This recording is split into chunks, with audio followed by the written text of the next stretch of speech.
Sesaat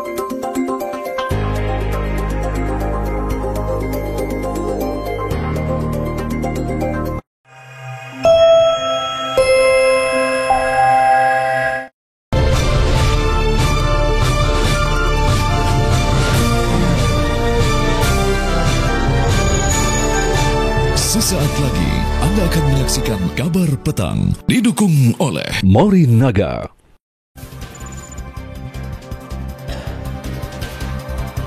Remaja berusia 15 tahun yang mengendarai mobil menabrak 3 pemotor hingga menewaskan seorang pengemudi ojek online.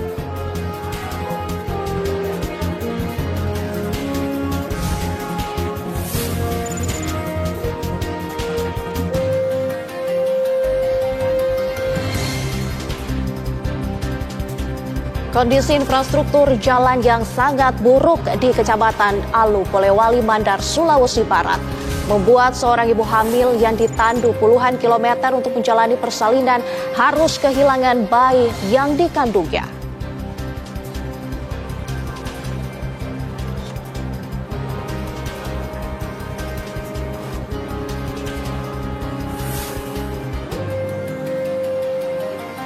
Presiden Prabowo Subianto bersiap menjadi pembicara di sidang umum PBB. Prabowo akan menyampaikan pidato di urutan ketiga setelah Presiden Brazil dan Presiden Amerika Serikat.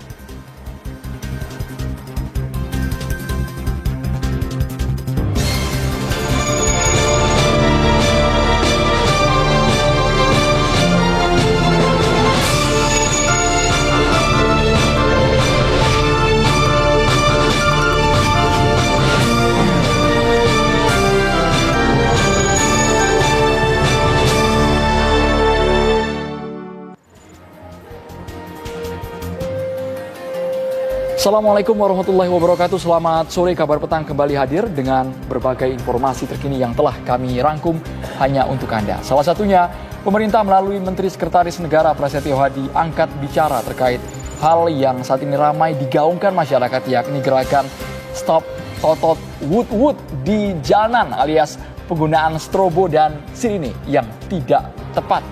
Ya, untuk kembali diketahui publik bahwa mengacu pada Undang-Undang tentang Lalu Lintas dan Angkutan Jalan, penggunaan strobo, sirine, dan rotator hanya diperbolehkan untuk kendaraan tertentu yang memiliki hak utama. Sementara itu juga Andromeda, harapan atas segera berakhirnya aksi Zionis Israel di tanah Palestina terus membesar jelang akan digelarnya sidang umum tahunan Perserikatan Bangsa-Bangsa. Di forum terhormat ini, Presiden Prabowo Subianto juga akan membawa misi khusus dengan berpidato yang membela kemerdekaan Palestina. Kami akan membahasnya dalam Kabar Petang hari ini. Bersama saya Nadila Saleh dan Andromeda Merkuri, kita buka Kabar Petang selengkapnya untuk Anda.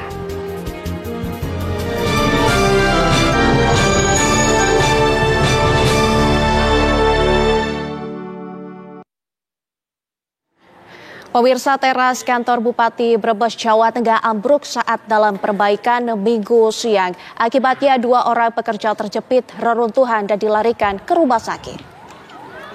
Inilah pemirsa rekaman video amatir warga beberapa saat setelah teras kantor Bupati Brebes ambruk. Salah seorang pekerja mengatakan ia sempat mendengar suara retakan tembok hingga akhirnya runtuh. Sementara 2 temannya yang hendak turun, tangannya terjepit reruntuhan. Proses evakuasi sempat mengalami kendala karena bagian tangan korban terjepit puing-puing reruntuhan. Ketiga korban kemudian langsung dievakuasi ke RSUD Brebes.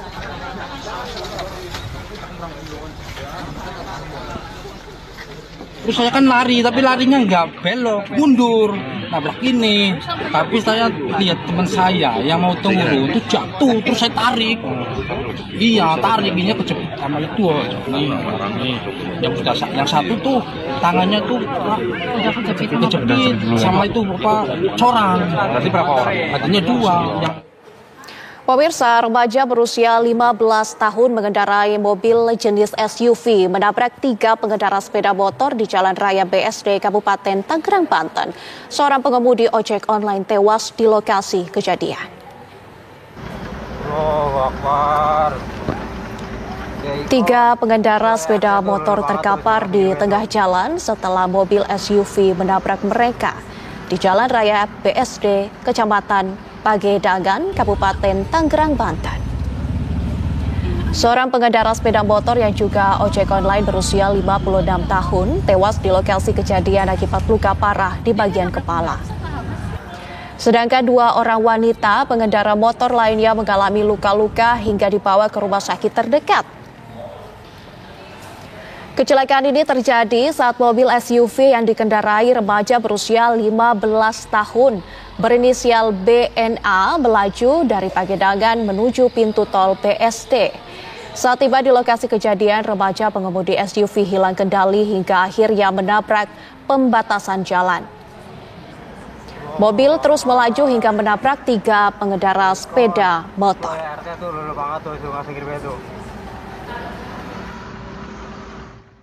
Saya tahu cuma misalkan udah kejadiannya aja gitu. Ada yang meninggal ya? Iya, korban meninggal 1 orang. Di online. Pak, yang Bapak tahu itu mobilnya dari mana Pak bisa sampai terpental kayak gitu Pak? Mobilnya dari arah Petua jalan baru, yang baru curut tuh. Jadi dia keluar jalur. Jasad bocah perempuan berusia 8 tahun ditemukan di kamar kontrakan di wilayah Penjaringan, Jakarta Utara. Diduga korban dibunuh oleh ibu kandungnya sendiri yang menurut warga sekitar sudah lama mengalami gangguan jiwa.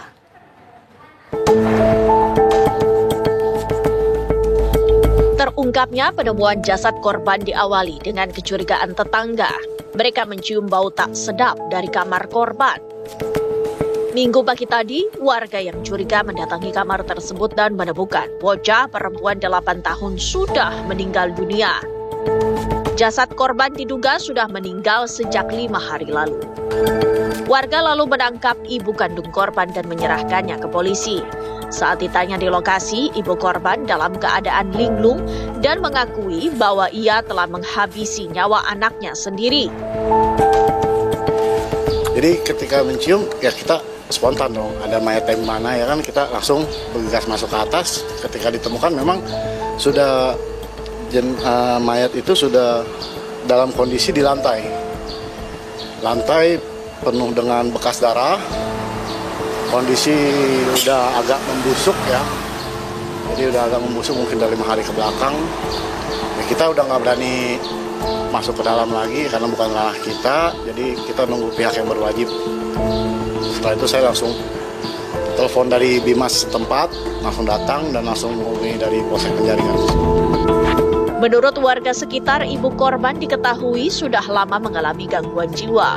Selama ini pelaku dan anaknya hanya hidup berdua di kontrakan tersebut. Tim TV One mengabarkan. Lalu pemirsa, apa informasi terbaru dari kasus penemuan jasad bocah perempuan berusia 8 tahun di Penjaringan? Kita tanyakan langsung kepada reporter TV One yang saat ini berada di lokasi, ada Vanessa Liu. Vanessa, sampai saat ini ada perkembangan terbaru apa yang bisa Anda kabarkan kepada kami?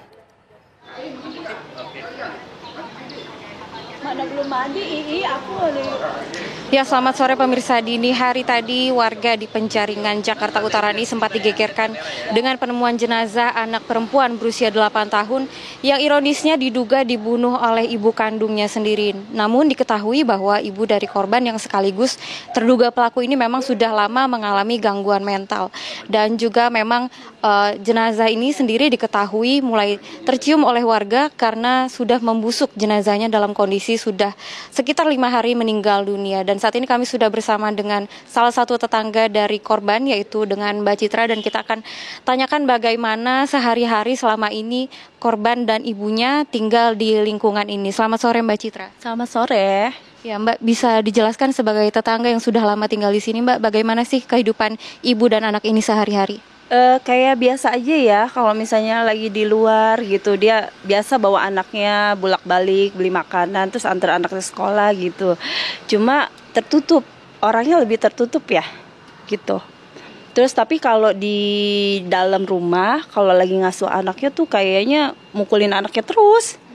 Jadi anaknya tuh kayaknya nggak boleh salah dikit. Pernah sewaktu-waktu pas mukulin anaknya lagi mandi tuh, Saya langsung teriakin loh. Maksud saya jangan dipukulin terus anaknya gitu, stop gitu. Terus akhirnya stop tuh. Nah, entar lama-lama begitu lagi, susah Mbak. Begitu lagi nanti pasti mukulin terus gitu. Tapi benar nggak Bu kabarnya kalau si ibu ini mengalami gangguan jiwa? Kayaknya, sepertinya. Karena kan dari penampilannya kan beda, make up-nya itu kelihatan kan. Jadi kalau orang yang ngelihat dia tuh bisa tahu cara-cara ininya gitu. Udah itu orangnya juga nggak nyapa orang ya, nggak nyapa orang gitu. Kalau untuk anak sendiri sebagai korban sehari-harinya bagaimana Mbak? Pendiam, anaknya pendiam. Sekolah sih nggak jelas juga ya, tiap hari bawa tas gitu. Kan kalau orang anak sekolah kan kelihatan pakai seragam apa gitu. Dia kayaknya biasa aja gitu, bawa tas aja gitu, bolak-balik kemana gitu. Terus anaknya juga kayaknya nggak dikasih main juga gitu, tertutup orangnya. Kalau untuk ayah korban atau suami dari terduga pelaku ini, tahukah Mbak di mana sehari-hari? Sebelumnya sih saya tahu suka nongkrong gitu, tukang ojek. Suaminya itu tukang ojek, suka nongkrong di depan. Tapi beberapa minggu ini gitu saya nggak pernah lihat lagi gitu papanya. Gitu, suaminya nggak kedengeran di mana gitu. Jadi mungkin karena faktor itu juga kali ya. Berarti selama ini memang si korban ini sudah sering dipukuli oleh ibunya ya? Dari bayi, dari lahir udah sering dipukul. Karena kalau dia lagi ngurusin anaknya kan anaknya nangis mulu kan, terus sambil dipukul sambil teriak gitu. Pernah sewaktu-waktu saya samperin ke sini loh, pas abis mukulin anak samperin sini, anaknya baru umur sekitaran baru 3 bulanan deh gitu, nangis terus kan. Anak kan kalau dipukulin kedengeran kan sambil ngomel kan jelas banget, karena posisi rumah saya sama dia tuh dempetan gitu. Jadi jendela kamar dia tuh ke samping saya kedengeran gitu. Jadi kalau setiap dia pukulin anak apa tuh jelas banget. Jadi pernah saya samperin, ternyata rumahnya tutup. Ya udahlah saya balik lagi gitu ya, pikiran cuma mukulin biasa ya gitu. Udah gitu. Terus gimana reaksi warga sekitar termasuk Mbak sendiri saat tahu korban sampai meninggal dunia Mbak? Kaget, shock banget. Karena 2-3 minggu yang lalu saya juga mau ambil anaknya gitu, maksudnya mau ngasih tahu sama lurah gitu kan, sama RT sini, cuma balik lagi ya, takutnya mereka nggak seneng, ya udahlah diem aja gitu. Baik, Vanessa Liu, terima kasih. Ya demikian pemirsa pengakuan dari warga sekitar yang turut mengetahui bagaimana aktivitas warga atau korban dan juga terduga pelaku ini sehari-hari. Demikian kami kembalikan. Baik, Vanessa Liu, terima kasih untuk laporan Anda langsung dari lokasi. Selamat bertugas kembali. Pemirsa, sakit hati lantaran mantan istrinya hendak menikah lagi. Seorang pria di Pacitan menyerang satu keluarga mantan istrinya menggunakan senjata tajam. Akibatnya mantan mertuanya tewas di lokasi kejadian, sedangkan 4 orang lainnya luka-luka.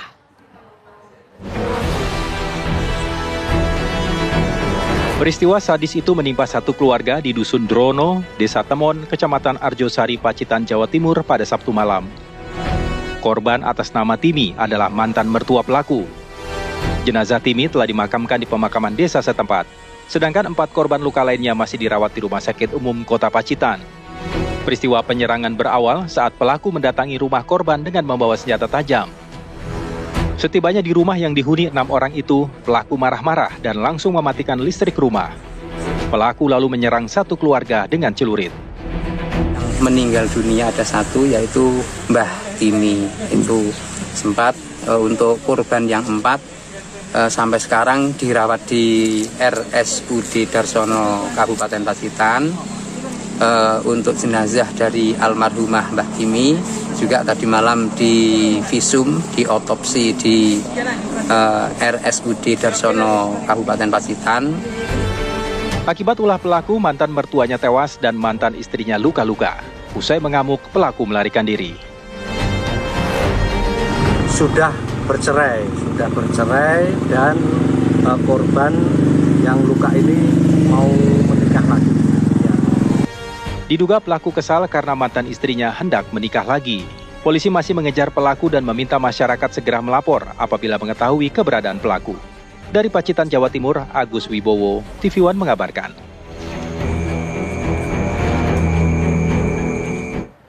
Kita ke kabar selanjutnya, pemirsa. Seorang ibu hamil di Kecamatan Alu Polewali Mandar, Sulawesi Barat ditandu puluhan kilometer untuk persalinan. Akibat guncangan karena kondisi jalan yang buruk, bayi dalam kandungan tidak tertolong. Paksa ditanduk seperti begini karena jalannya sangat parah, longsor.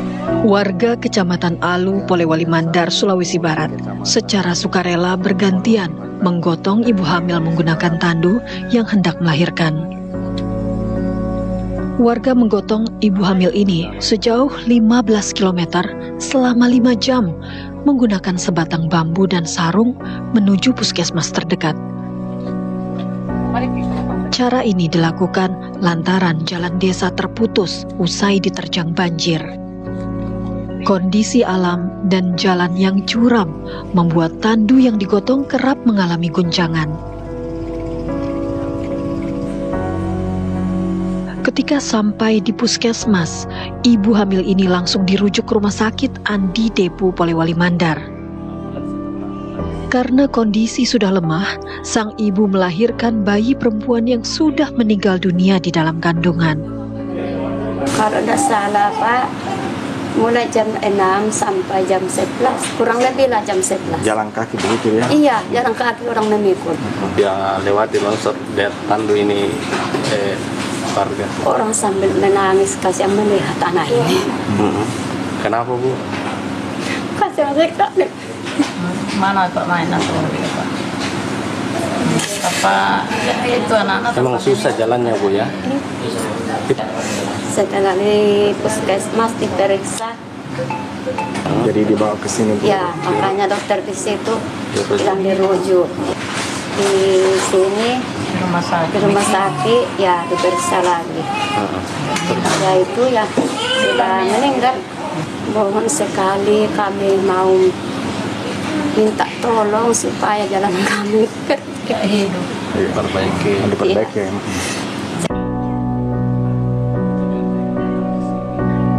Keluarga ibu hamil tersebut berharap pemerintah memperhatikan infrastruktur jalan di desa mereka, Desa Purpuring, Kecamatan Alu, Polewali Mandar.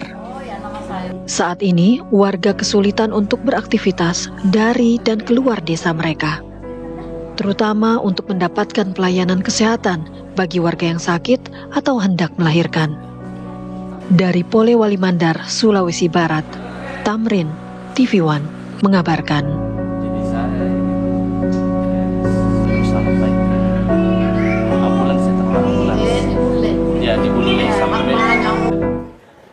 Pemirsa, 2 oknum anggota Kopassus TNI AD yang terlibat dalam kasus penculikan dan pembunuhan Kepala Cabang BRI Cempaka Putih akan menjalani sidang terbuka di Pengadilan Militer. TNI menegaskan proses hukum akan dilakukan secara transparan. 2 oknum anggota Kopassus tersangka pembunuhan Kepala Cabang Bank BRI, Serka N dan Kopda FH masih menjalani pemeriksaan intensif di Polisi Militer Kodam Jaya. Kadispen TNI Angkatan Darat Brigjen TNI Wahyu Yudayana mengatakan, sidang oknum Kopassus itu akan dilaksanakan terbuka untuk umum sebagai bentuk transparansi TNI. Keduanya bertanggung jawab secara personal karena meninggalkan satuan tanpa izin.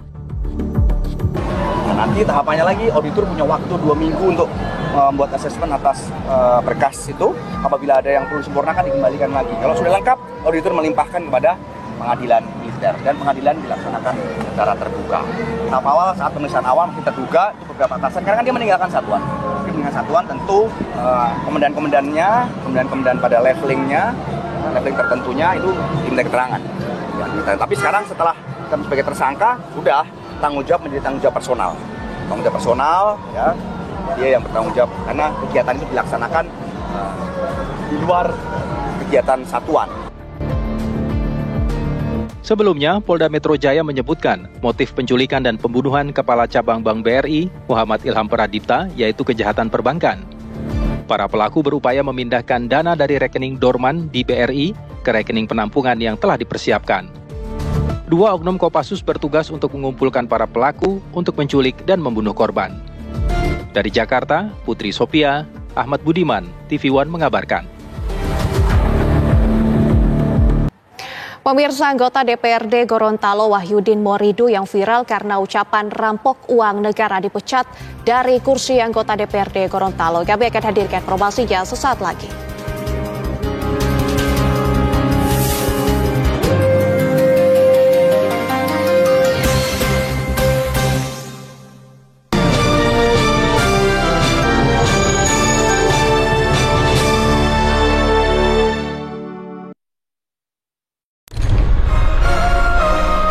Pilihan ibu selalu sama, yang terbaik untukku selamanya. Morinaga, nutrisi pilihan tepat untuk bangun potensi anak.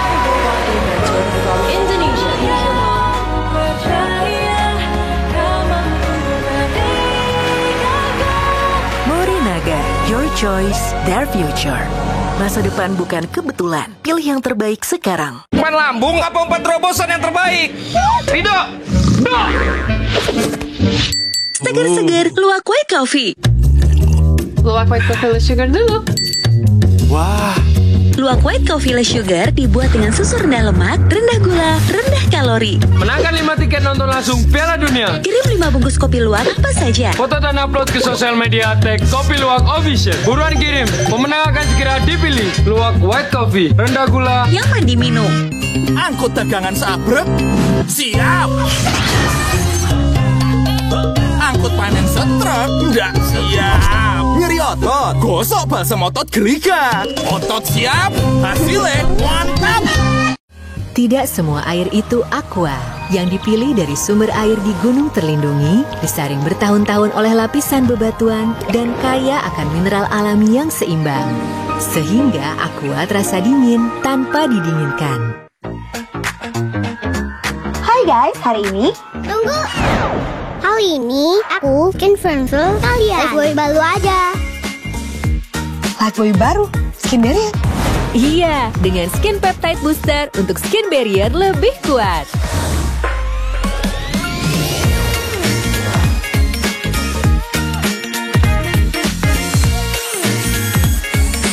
Kesehatan kulit dimulai dari Lifebuoy baru. Tenggorokan kering? Minum Adem Sari Herba Lemon, vitamin C tinggi. Adem Sari. Jodohnya makan nikmat. Adem Sari. Cepat ademnya.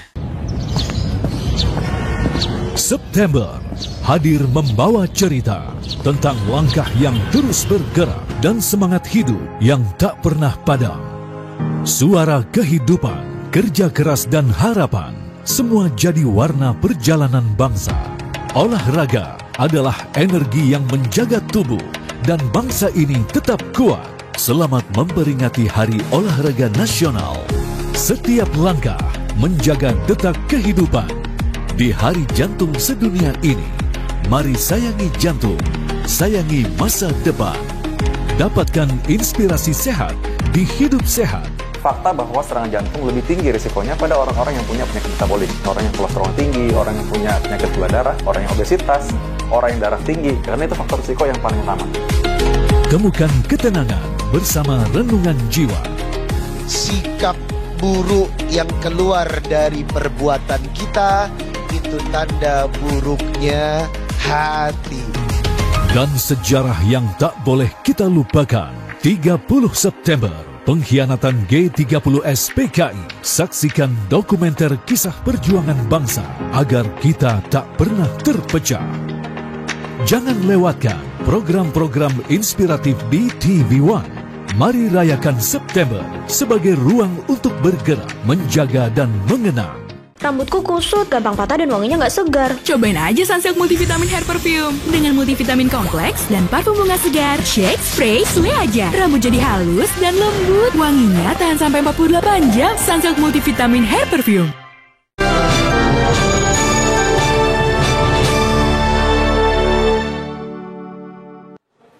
Kembali di kabar petang, pemirsa, Polda Nusa Tenggara Barat resmi menetapkan istri Brigadir Esko Faskareli Bribtu Rizka Sintiani sebagai tersangka pembunuhan suaminya. Penetapan tersangka ini dilakukan setelah penyidik Direktorat Kriminal Umum melakukan gelar perkara.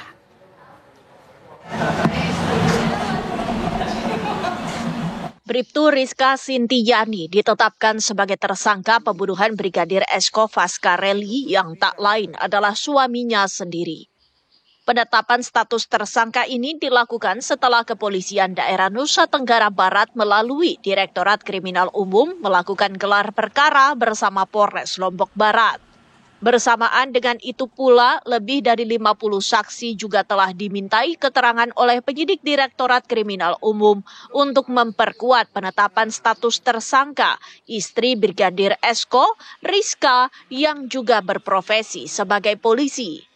Penyidik juga melakukan upaya memperkuat alat bukti yang disertakan untuk menjerat Rizka Sintiyani, istri korban Brigadir Esko, sehingga dapat menguatkan rangkaian fakta yang logis. Teman-teman dari Polres Lombok Barat yang kemudian mendapatkan asistensi dan backup dari Ditreskrimum masih dalam proses penyidikan. Seperti yang disampaikan Pak Kabid Humas, mohon doa saja rekan-rekan. Ini mereka luar biasa bekerja tanpa henti untuk memastikan supaya alat bukti yang ada itu memiliki nilai dan valid. Kematian Brigadir Esko sempat menggegerkan publik lantaran jenazahnya ditemukan di kebun belakang rumahnya di Desa Jembatan Gantung, Lombok Barat. Saat ditemukan, kondisi jenazah sudah membusuk dengan leher terikat tali serta adanya tanda kekerasan di sejumlah bagian tubuh. Mulanya, kasus penemuan jenazah Brigadir Esko ini diduga sebagai tindak bunuh diri, namun penyidik menemukan sejumlah kejanggalan hingga arah penyidikan berubah menjadi dugaan pembunuhan. Meski telah menetapkan tersangka, hingga kini penyidik masih terus berupaya mengungkap motif dibalik pembunuhan tersebut. Dari Mataram, Nusa Tenggara Barat, Herman Zudi, TV One mengabarkan. Pemirsa, keluarga korban Brigadir Esko Faskareli, anggota Polsek Sekotong, Lombok Barat yang menjadi korban pembunuhan oleh istrinya sendiri masih berduka. Keluarga masih belum puas karena menduga ada pelaku lainnya yang terlibat. Meski demikian, mereka mengapresiasi langkah tegas Polda NTB yang menetapkan istri almarhum sebagai tersangka. Namun ayah korban, Samsul Herawadi, mengaku perasaan sedih keluarga besarnya belum terbayarkan jikalau semua pelaku belum ditetapkan tersangka dan mendapatkan hukuman mati. Keluarga juga meminta agar motif tersangka Bribtu Rizka Sintiyani yang membunuh suaminya sendiri agar jangan ditutup-tutupi.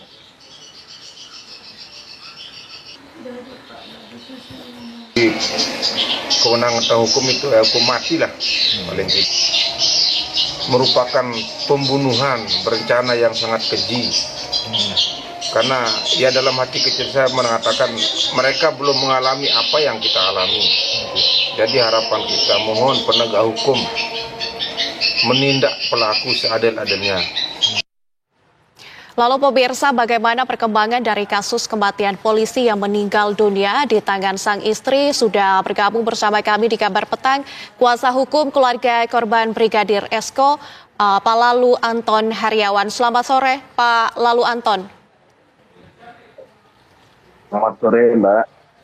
Pak Anton, ini istri korban yakni Bribtu Rizka sudah resmi ditetapkan sebagai tersangka pertama dalam kasus pembunuhan ini. Bagaimana respon keluarga dengan penetapan tersangka ini?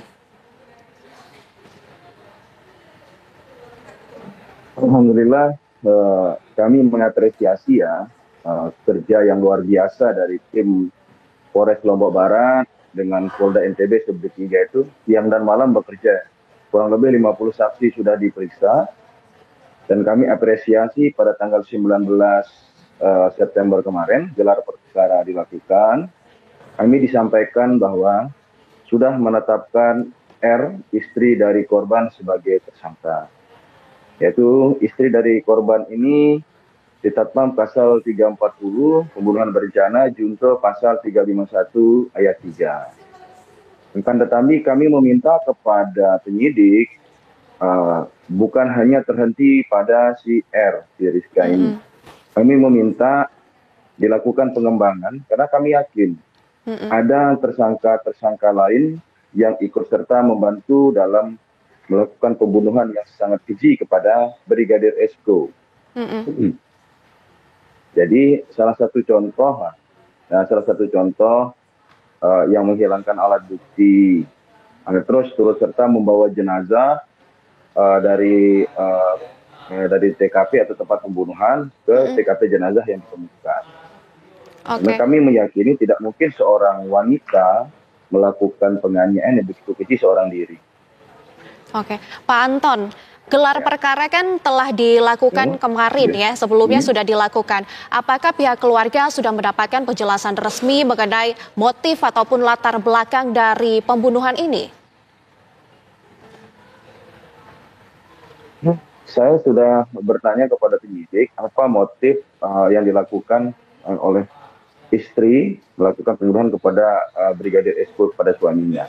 Tetapi penyidik menyampaikan kami akan melakukan pengembangan, ini adalah kerahasiaannya dari penyidikan. Kami akan mengejar tersangka-tersangka lainnya. Nanti apabila sudah ditemukan tersangka-tersangka lainnya, maka akan press release kepada teman-teman media dan keluarga, disampaikan apa sih motif dilakukannya pembunuhan. Dalam perkara ini penyidik sudah memeriksa kurang lebih 8 ahli ya. Oke.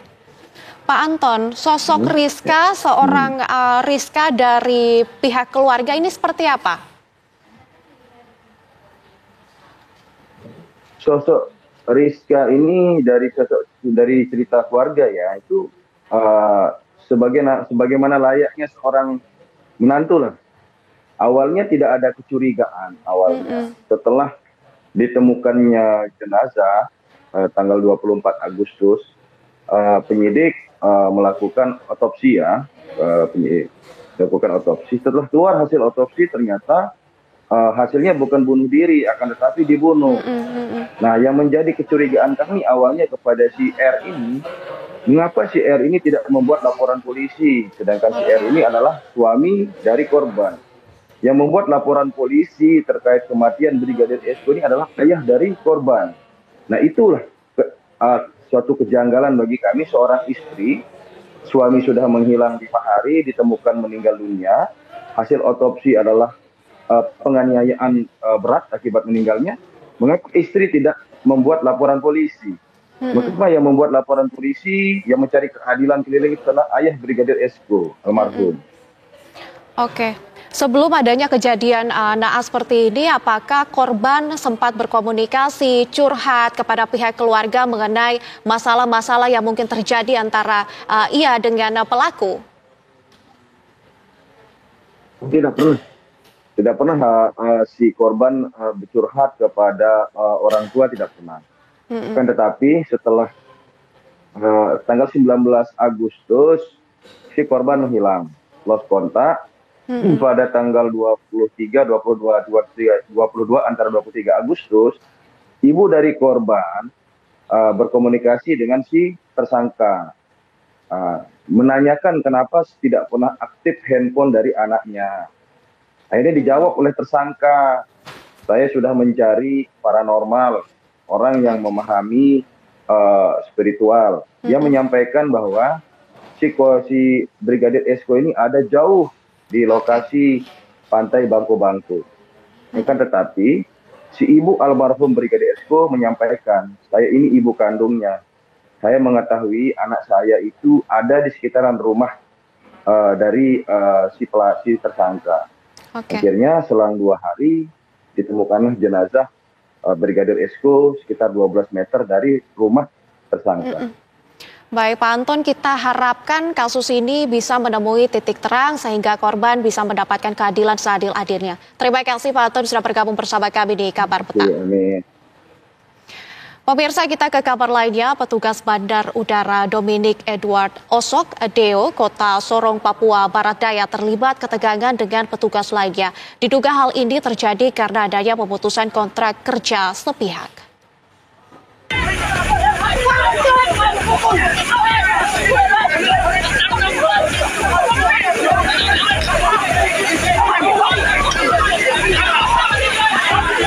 Ketegangan terjadi antara petugas Bandar Udara Dominic Edward Osok, DO Kota Sorong, Papua Barat Daya. sejumlah orang saling melontarkan kalimat yang memantik keriuhan ketika pesawat baru mendarat. Hal ini sempat menghalangi proses penurunan bagasi penumpang dari pesawat. Beruntung aksi ini bisa dilerai aparat kepolisian yang berada di lokasi kejadian. Diduga pemicu ketegangan karena adanya pemutusan kontrak kerja sepihak.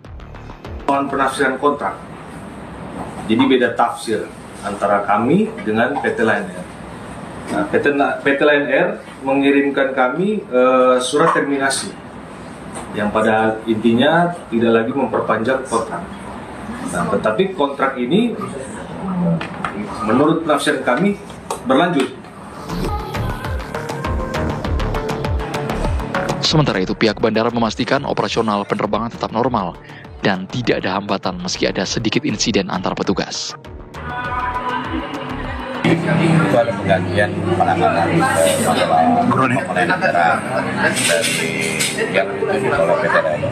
Tetapi kalau mau jelasnya nanti koordinasi dengan PT Lion ya terkait dengan penerbangan dan lain-lain. Saya hanya berbicara terkait operasional bandara. Memang kami agak terhambat sedikit karena ada sesuatu terkait dengan itu pesawat dari Manado ya.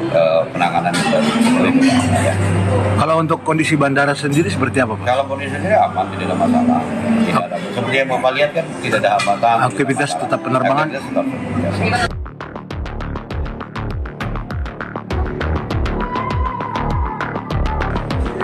Kini kedua belah pihak telah dimediasi dan disaksikan otoritas bandara. Pihak bandara berharap kepada petugas agar menyelesaikan persoalan dengan bijak tanpa mengganggu aktivitas di bandara udara. Dari Kota Sorong, Papua Barat Daya, Hanafi Tialean, TV One mengabarkan. Pemirsa, anggota DPRD Gorontalo Wahyudin Moridu yang viral karena ucapan rampok uang negara telah resmi dipecat dari kursi Dewan Perwakilan Rakyat Daerah dan kader partai. Ucapan dan tindakan Wahyudin dinilai mencederai hati rakyat dan melanggar kode etik berat. Dewan Pimpinan Pusat PD Perjuangan resmi memecat anggota DPRD Provinsi Gorontalo Wahyudin Moridu. Keputusan ini diambil setelah video Wahyudin viral lantaran menyebut dirinya akan merampok uang negara. Meski sudah meminta maaf, tapi ucapan dan perilaku Wahyudin sudah menyakiti hati rakyat. DPD PDI Perjuangan menyatakan pemecatan Wahyudin Moridu dari partai dan juga pemberhentian sebagai anggota DPRD Provinsi Gorontalo. Surat keputusan atau SK pemberhentian Wahyudin telah diterbitkan pada Sabtu 20 September kemarin. Di Badan Kehormatan mempertanyakan, siapa perempuan ini? Penyampaian Wahyudin Moridu bahwa perempuan ini adalah pasangan hubungan gelapnya. Saya tanya, apa penyebab sampai video ini diedarkan?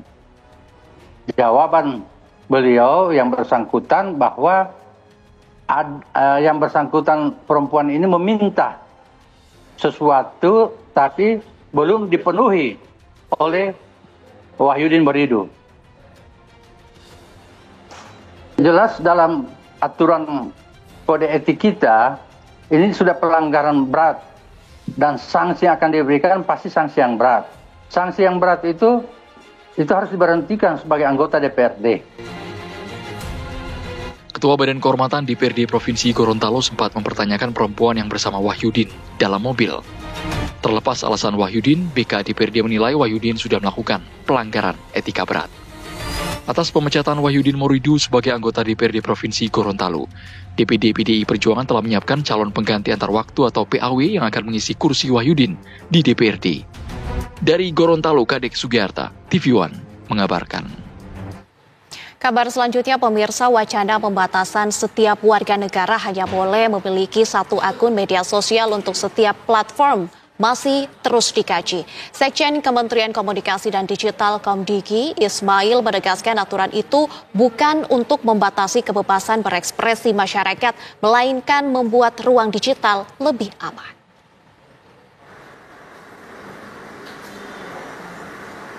Kementerian Komunikasi dan Digital Komdigi masih terus mengkaji wacana satu orang satu akun media sosial. Usulan ini dinilai bisa jadi solusi mengurangi konten negatif seperti hoax atau ujaran kebencian hingga penipuan secara online. Sekretaris Jenderal Kementerian Komunikasi dan Digital, Ismail, menilai setiap orang yang memiliki akun harus bertanggung jawab dengan semua unggahannya. Ketika ada orang masuk di ruang digital, dia tidak lagi diketahui bahwa dia bisa bersembunyi, dia bisa bukan saya gitu, bisa mendinai ada kesempatan seperti itu. Nah, ketika ada kondisi yang seperti ini, maka mudah kemudian timbul yang tadinya mungkin tidak berniat jahat pun nanti kemudian bisa tergoda, bisa ini, oh kan orang lain nggak tahu kalau ini saya. Jadi di ruang konvensional, ruang biasa, di ruang digital tuh itu sama saja gitu. Nah, bagaimana caranya? Inilah kemudian hal-hal yang diperlukan untuk itu, masalah akun tadi, masalah digital ID, recognize, mungkin tidak hanya sekedar ngetik, tapi juga harus menampilkan wajah, sidik jari dan sebagainya. Ini kan tools-tools yang bisa digunakan untuk membuat ketika orang masuk di ruang digital itu bertanggung jawab. Usulan setiap warga negara hanya memiliki satu akun, satu media sosial sudah diusulkan Komisi 1 DPR pada Juni 2025 lalu. DPR waktu itu khawatir adanya akun kedua yang kerap disalahgunakan. Tim TV One mengabarkan.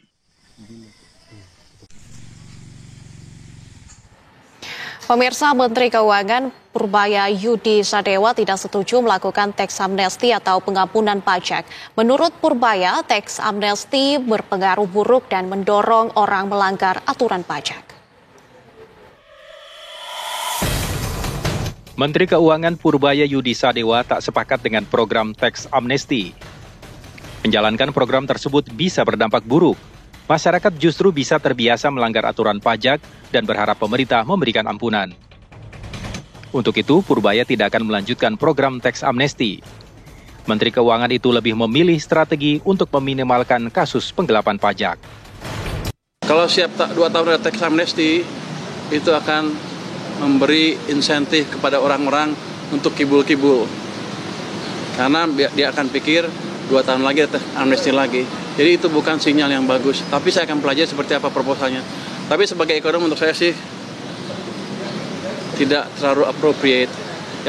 Dia terlalu pas lah. Jadi yang pas adalah ya jalankan program-program pajak yang betul, koleksi yang betul. Kalau ada salah dihukum, tapi kita jangan meres gitu.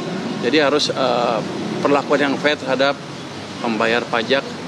Dan kalau udah punya duit ya dibelanjain kira-kira gitu. Indonesia sudah 2 kali melakukan teks amnesti. Yang pertama periode 2016-2017.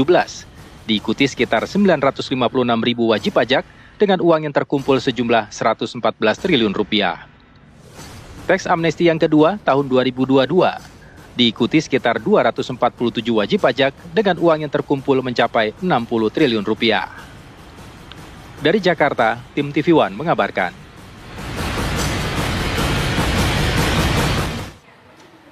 Pemirsa, Presiden Prabowo Subianto akan menyampaikan pidatonya pada sidang Majelis Umum PBB ke-80. Prabowo menyampaikan sejumlah isu, salah satunya kemerdekaan Palestina.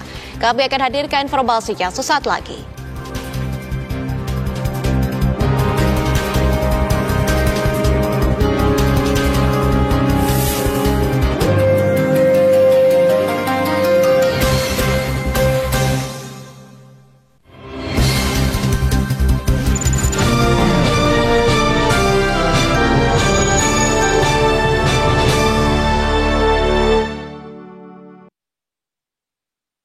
Lambung apa 4 terobosan yang terbaik?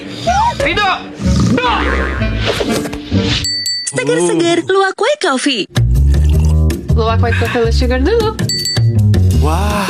Luwak white coffee less sugar dibuat dengan susu rendah lemak, rendah gula, rendah kalori. Menangkan 5 tiket nonton langsung Piala Dunia. Kirim 5 bungkus kopi luwak apa saja. Foto dan upload ke sosial media tag Kopi Luwak Official. Buruan kirim, pemenang akan segera dipilih. Luwak white coffee, rendah gula, nyaman diminum. Saya yakin tolak angin produk yang baik. Apalagi keluarga pendiri Sido Muncul juga minum tolak angin. Kami semua minum tolak angin. Badan sehat, imun kuat. Minum tolak angin anak. Pilihan ibu selalu sama. Yang terbaik untukku selamanya. Morinaga, nutrisi pilihan tepat untuk bangun potensi anak.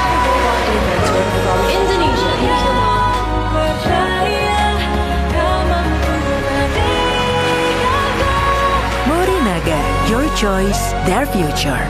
Masa depan bukan kebetulan, pilih yang terbaik sekarang. Kamu nggak perlu repot lagi. Kini deterjen pelembut pewangi jadi satu dalam Gentle Gen 3-in-1. Bersih dan lembut di tangan. Baju gampang disetrika, wangi tahan lama. Cukup satu Gentle Gen 3-in-1. Deterjen tumbuhan pelembut pewangi jadi satu.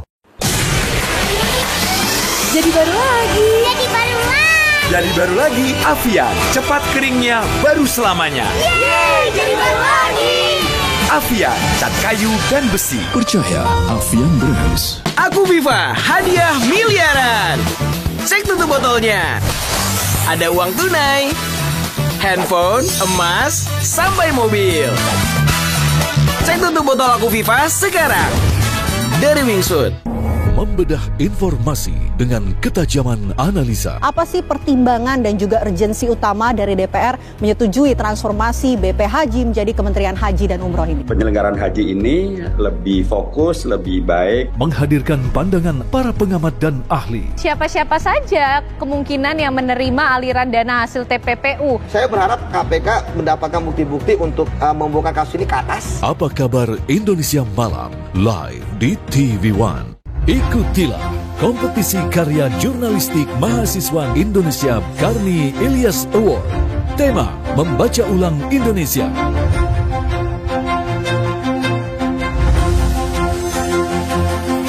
Ketentuan peserta, pelaksanaan, originalitas karya.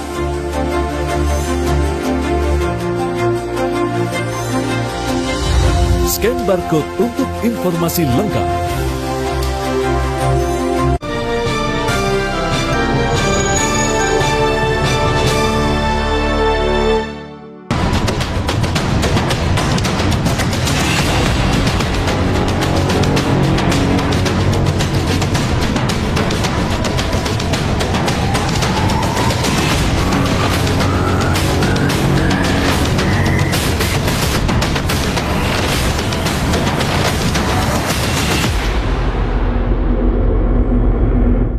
Pemirsa, sidang Majelis Umum Perserikatan Bangsa-Bangsa ke-80 akan segera digelar dengan dihadiri ratusan kepala negara. Presiden Prabowo Subianto akan menyampaikan pidatonya sebagai pembicara ketiga setelah Brazil dan Amerika Serikat. Di hadapan para pemimpin negara dunia, Presiden Prabowo akan menyampaikan sejumlah isu yang sedang menjadi perhatian. Salah satunya adalah kemerdekaan Palestina. Presiden Prabowo Subianto tiba di New York, Amerika Serikat untuk menghadiri sidang Majelis Umum Perserikatan Bangsa-Bangsa.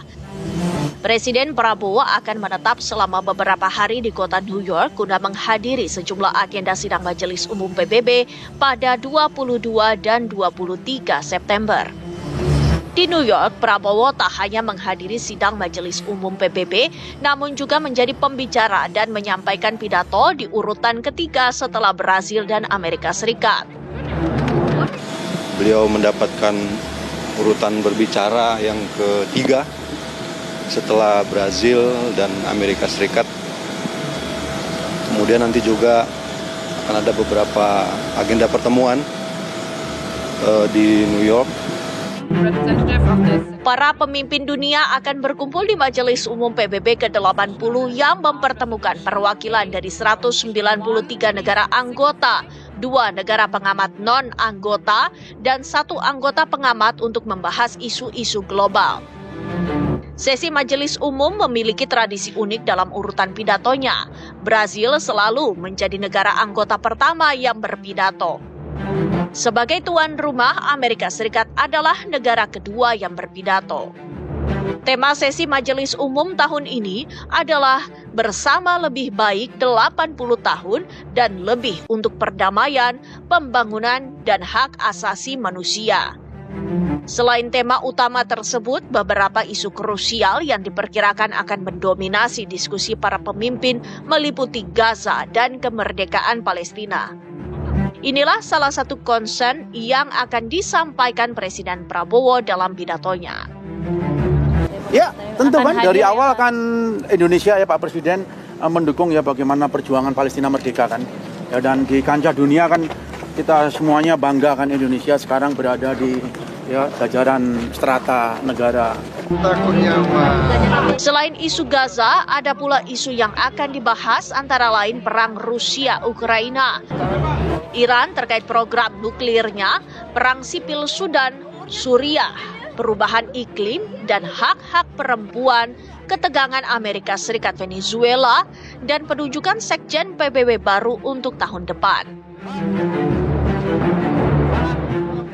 Lalu bagaimana peran pidato Presiden Prabowo Subianto di sidang Majelis Umum PBB ke-80?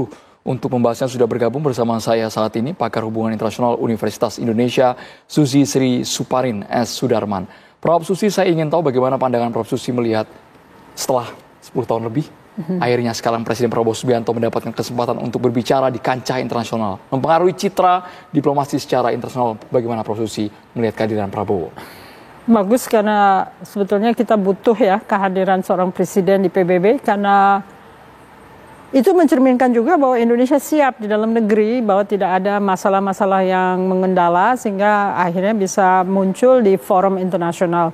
Sebenarnya kita harus paham juga bahwa PBB itu dibuat oleh Amerika Serikat, yaitu untuk membuat naked power menjadi legitimate power ya. Jadi dari kekuatan yang sangat telanjang menjadi suatu kekuatan legitimate. Jadi kalau misalnya ada seorang presiden dari dunia selatan, tentunya akan mengingatkan kembali pendiri PBB itu bahwa masih ada bangsa-bangsa lain yang membutuhkan PBB, jangan selalu dikendala oleh kemungkinan mereka melakukan veto kepada keputusan-keputusan yang melindungi rakyat di Global South. Ya, jadi harus hadir karena memang perjuangan itu dengan muka dan dengan kata-kata. Oke, dan jelas misinya kemerdekaan Palestina. Secara urutan pidato, bagaimana Prof. Susi melihat narasi besar yang akan dibawa oleh Presiden Prabowo? Brazil yang pertama, kemudian Amerika Serikat sebagai tuan rumah, dan kita Indonesia. Ya, pasti yang akan dibahas adalah geopolitik, geoekonomi, dan geostrategi. Lalu akan dibahas juga mungkin masalah-masalah yang selama ini membuat PBB sangat lemah, yaitu masalah kekuasaan anggota tetap Dewan Keamanan PBB, dan juga PBB harus lebih adil terhadap negara-negara lain dan menstabilkan dunia sesuai dengan cita-cita semua anggotanya, itu perdamaian dan keadilan yang nyata kepada negara-negara yang kurang kuat dan bukan merupakan anggota tetap Dewan Keamanan. Kalau bisa akan memperjuangkan kembali reformasi PBB yang sebenarnya sangat dibutuhkan, dan itu harus disuarakan bertubi-tubi karena memang agak susah ya meyakinkan negara kuat. Ada istilah dalam bahasa Inggris, never speak truth to power. Because power doesn't like truth. Ya, jadi kalau misalnya ada orang yang bisa mewakili perjuangan Global South untuk sebuah keadilan yang bersetara untuk setiap kancah dan wilayah di global level, mungkin itu akan sedikit menghentak nurani dari negara-negara yang akan terlibat dalam voting nantinya di General Assembly. Lalu Dewan Keamanan melakukan apa? Masalahnya kalau misalnya General Assembly voting untuk terbanyak mengakui Palestina, tapi gencatan senjata ditolak oleh Dewan Keamanan. Artinya luluh lantah ya diambil alih, namanya power tends to corrupt. Oke, jadi kalau misalnya dia memang bisa menindas dan mengebiri perlawanan negara-negara dunia, apa gunanya untuk melakukan voting di General Assembly? Sepakat, Prof. Dalam respons agresi Zionis Israel ini sangat disayangkan kalau hanya sebatas voting suara terbanyak mereka pro kemerdekaan Palestina di konteks Majelis Umum, tetapi saat naik ke Dewan Kehormatan semua diveto Amerika Serikat, kesannya dunia tak berdaya, Prof. Betul, betul. Itu yang sangat disayangkan. Apakah mungkin ada perubahan sikap dari AS? Masalahnya juga di dalam negeri kita sendiri makin kendor ya upaya-upaya tersebut karena melihat bahwa bangsa-bangsa Arab itu tidak secara serius menghadapi permasalahan yang di depan mata mereka karena Abrahamic Accord menjanjikan ada perdagangan antara negara-negara Arab yang menandatangani dengan Israel dan mereka membutuhkan knowledge, membutuhkan teknologi dan hanya Saudi Arabia yang agak mengekang kemungkinan dia ikut kecuali kalau ada two-state solutions. Jadi mungkin saja peluang pidato Prabowo Subianto, presiden kita bukan hanya menggelegar, tapi ada sebuah langkah yang seperti Prof tadi katakan menghentak hubungan multilateral. Setengahnya itu tempat netral di mana seorang Indonesia yang dianggap masih global south bisa bersama-sama Presiden Donald Trump untuk menyatakan ada ketidakadilan di dunia dan ketidakadilan itu harus segera diatasi karena Indonesia kan mewakili ASEAN, mewakili OKI, mewakili gerakan non-blok. Jadi sebetulnya Indonesia cukup fasih lah dalam forum-forum internasional itu, hanya masalahnya kurang gerak untuk mewujudkan Global South itu sebagai suatu kekuatan yang bisa melawan negara-negara yang mapan. Jadi seharusnya secara ideal kalau dikemas dalam bentuk sebuah pidato, poin apa yang disampaikan oleh Presiden Prabowo? Harapan dari Prof Susi? Harapan saya adalah ada solusi praktikal. Ada nggak solusi praktikalnya? What next step yang untuk diambil? Kita bisa berpidato macam-macam dengan cita-cita macam-macam, tetapi kan sebetulnya operasionalisasinya gimana? Apa bisa dioperasionalisasi melawan negara-negara yang punya kekuatan bersenjata dan sudah melihat Indonesia dengan agak kurang holistik gitu ya, dalam artian kita membutuhkan uang, kita berhubungan dengan Cina, tapi Cina sedang berkonflik dengan Amerika Serikat, lalu apa? Apakah kita masih wajar untuk menyatakan sesuatu? Seperti Jepang sendiri tidak begitu senang dengan kunjungan Pak Prabowo di pawai di Beijing untuk merayakan kemenangan Cina atas Jepang. Jadi ada beberapa kendala-kendala kecil yang sangat signifikan gitu ya untuk hubungan antar negara di dunia ini, karena begitu kita salah dan masuk orbit negara lain yang sebetulnya sedang berselisih, tentunya kita akan kurang mendapatkan dukungan secara tegas gitu ya. Dan meng-cancel juga kunjungan ke Jepang setelah dari Cina itu. Sebetulnya dari Cina dia akan ke Jepang tapi dia tidak ke Jepang. Dan ke Jepang ini hanya untuk melihat pavilion Indonesia di Osaka Expo. Jadi sebetulnya bukan kunjungan yang diterima oleh secara kenegaraan ya.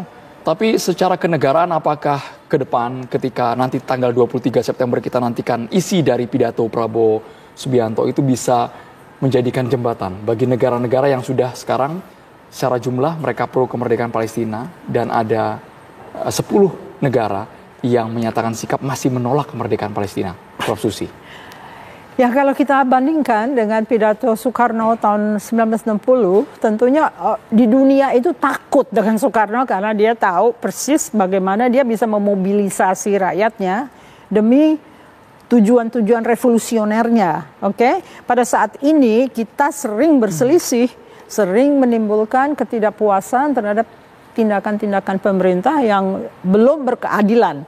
Jadi sebetulnya beda dulu dengan sekarang. Sekarang ini lebih ganas konfliknya karena semua tergantung kepada medsos yang sebetulnya bergantung kepada echo chamber. Jadi masing-masing echo chamber bisa berantem dengan echo chamber lainnya.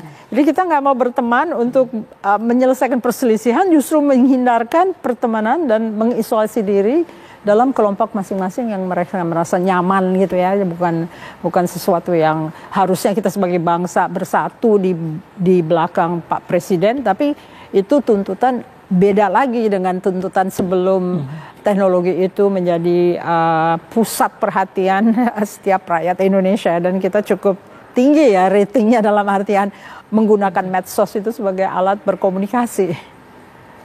Jadi implikasi dengan pidato Prabowo di PBB untuk membela Palestina jelas ya Prof ya? Ya jelas. Jelas? Diusahakan karena memang itu selalu menjadi pedoman dari preambul Undang-Undang Dasar 45, yaitu setiap negara berhak untuk merdeka. berhak untuk menentukan nasib sendiri.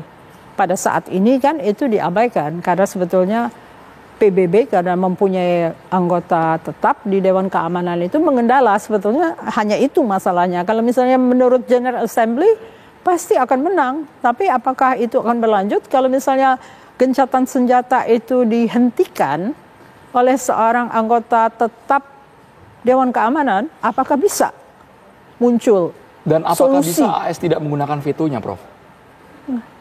Karena bukan berdasarkan suara mayoritas ketika sudah ke DKPBB. Jadi ada cerita yang lebih abstrak lagi, dalam artian sebetulnya Amerika mendukung kaum Zionis untuk mendirikan Israel itu karena mereka berkehendak antisemitik. Mereka menginginkan Semite di Amerika Serikat cepat beralih tinggal di Israel. Jadi sebetulnya ini ada kondisi MAGA yang sebetulnya rasis. Dia juga membela white supremacist, membela kelompok yang merasa digantikan oleh orang-orang yang datang dan lebih pandai dan lebih kaya. Sebaiknya permusuhan dengan kelompok Semit juga berlaku di Amerika Serikat. Itu saya lihat sekarang dengan MAGA itu lebih keji, dalam arti dia tidak menerima toleransi, dia tidak, cuman tidak secara frontal dinyatakan oleh Donald Trump. Jelas masalah Jeffrey Epstein itu juga menunjukkan bahwa Mossad sudah masuk ke dalam hubungan-hubungan personal yang dilakukan oleh Jeffrey Epstein untuk mengganggu para politisi AS. Jadi sebenarnya rakyat Amerika paham bahwa ini adalah kerja Mossad, kerja intelligence dari Israel. Jadi kalau mereka sekarang memaksakan bahwa diungkapkan semua grand jury yang tentang Jeffrey Epstein, tapi kan dikendala oleh administrasi Trump karena nama Trump ada di situ semua. Jadi akan berlawanan dengan keinginan MAGA yang menginginkan jangan ada negara lain yang mempengaruhi para politisi utama mereka. Baik, terima kasih banyak Prof. Susi sudah bergabung di Kabar Petang, tapi yang jelas kehadiran Presiden Prabowo Subianto di sidang Majelis Umum PBB ini mencetak sejarah juga ya Prof ya. Kita nantikan 23 September. Pidato Indonesia mendapatkan urutan ketiga setelah Brazil, Amerika Serikat, kemudian Indonesia. Terima kasih Prof. Susi Sudarma sudah hadir di Kabar Petang. Saya diundang. Pemirsa, ledakan besar yang menyebabkan 20 rumah rusak di Pamulang, Tangerang Selatan, Banten memakan korban jiwa. 1 orang meninggal dunia karena luka bakar di sekujur tubuhnya. Tetaplah bersama kami.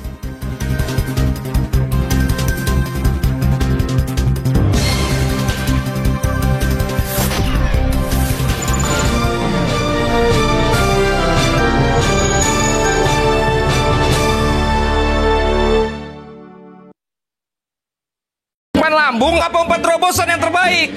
Rido! Segar-segar luwak white coffee. Luwak white coffee less sugar dulu. Wah. Luwak white coffee less sugar dibuat dengan susu rendah lemak, rendah gula, rendah kalori. Menangkan 5 tiket nonton langsung Piala Dunia. Kirim 5 bungkus kopi luwak apa saja. Foto dan upload ke sosial media tag Kopi Luwak Official. Buruan kirim, pemenang akan segera dipilih. Luwak white coffee, rendah gula, nyaman diminum. Untuk tahan banting lawan ketombe, aku perkuat kulit kepalaku setiap hari. Clear baru didukung oleh dermatologi dengan 10 kali niacinamide memperkuat pertahanan kulit kepala. Sikat habis ketombe dari akarnya. Buktikan kulit kepala tahan banting dalam 7 hari pakai Clear. Oh, kerjain tugas berduaan. Temukan kode unik di tutup botol Aqua. Kirim kodenya lewat WhatsApp. Menangkan apartemen mewah, mobil, dan hadiah menarik lainnya. Minum Aqua dapat hadiah miliaran tanpa diundi. Kamu nggak perlu repot lagi. Kini deterjen pelembut pewangi jadi satu dalam Gentle Gen 3-in-1. Bersih dan lembut di tangan. Baju gampang disetrika, wangi tahan lama. Cukup 1 Gentle Gen 3-in-1. Deterjen tumbuhan pelembut pewangi jadi satu.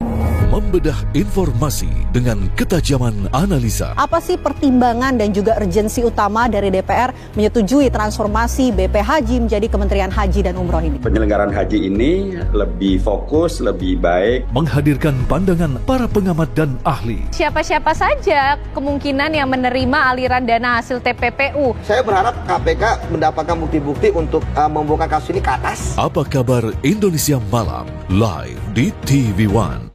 Renovit dengan 26 vitamin dan mineral lengkap, bantu jaga kesehatan dan daya tahan tubuh. Dengan 26 vitamin dan mineral lengkap, bantu jaga kesehatan dan daya tahan tubuh.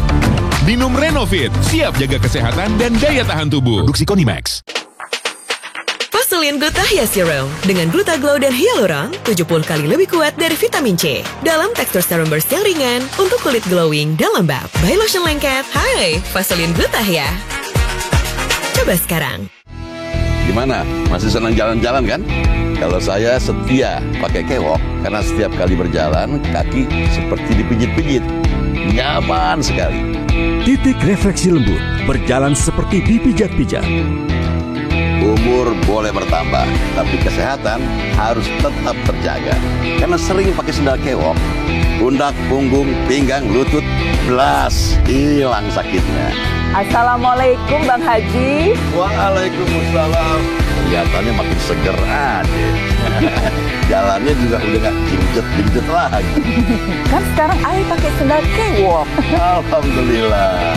Mantap kan? Mantap. Sering berjalan kaki membuat kaki saya jadi pegal-pegal dan sakit lutut. Alhamdulillah, sekarang saya sudah tidak mengalaminya lagi karena saya pakai sandal Kewok dari Jogor. Jadi tubuh kita akan terasa fit dan fresh sepanjang hari. Ini favorit saya, Kewok Energy Strength. Buat kalian yang mau pergi umroh ataupun haji, jangan khawatir karena sekarang sudah ada Kewok Relaxer. Berjalan lama pun membuat kalian tidak mudah lelah dan tetap nyaman. Sendal Kewok memang nyaman, empuk banget, bagaikan berjalan di atas awan. Empuk, redam hentakan, melindungi lutut.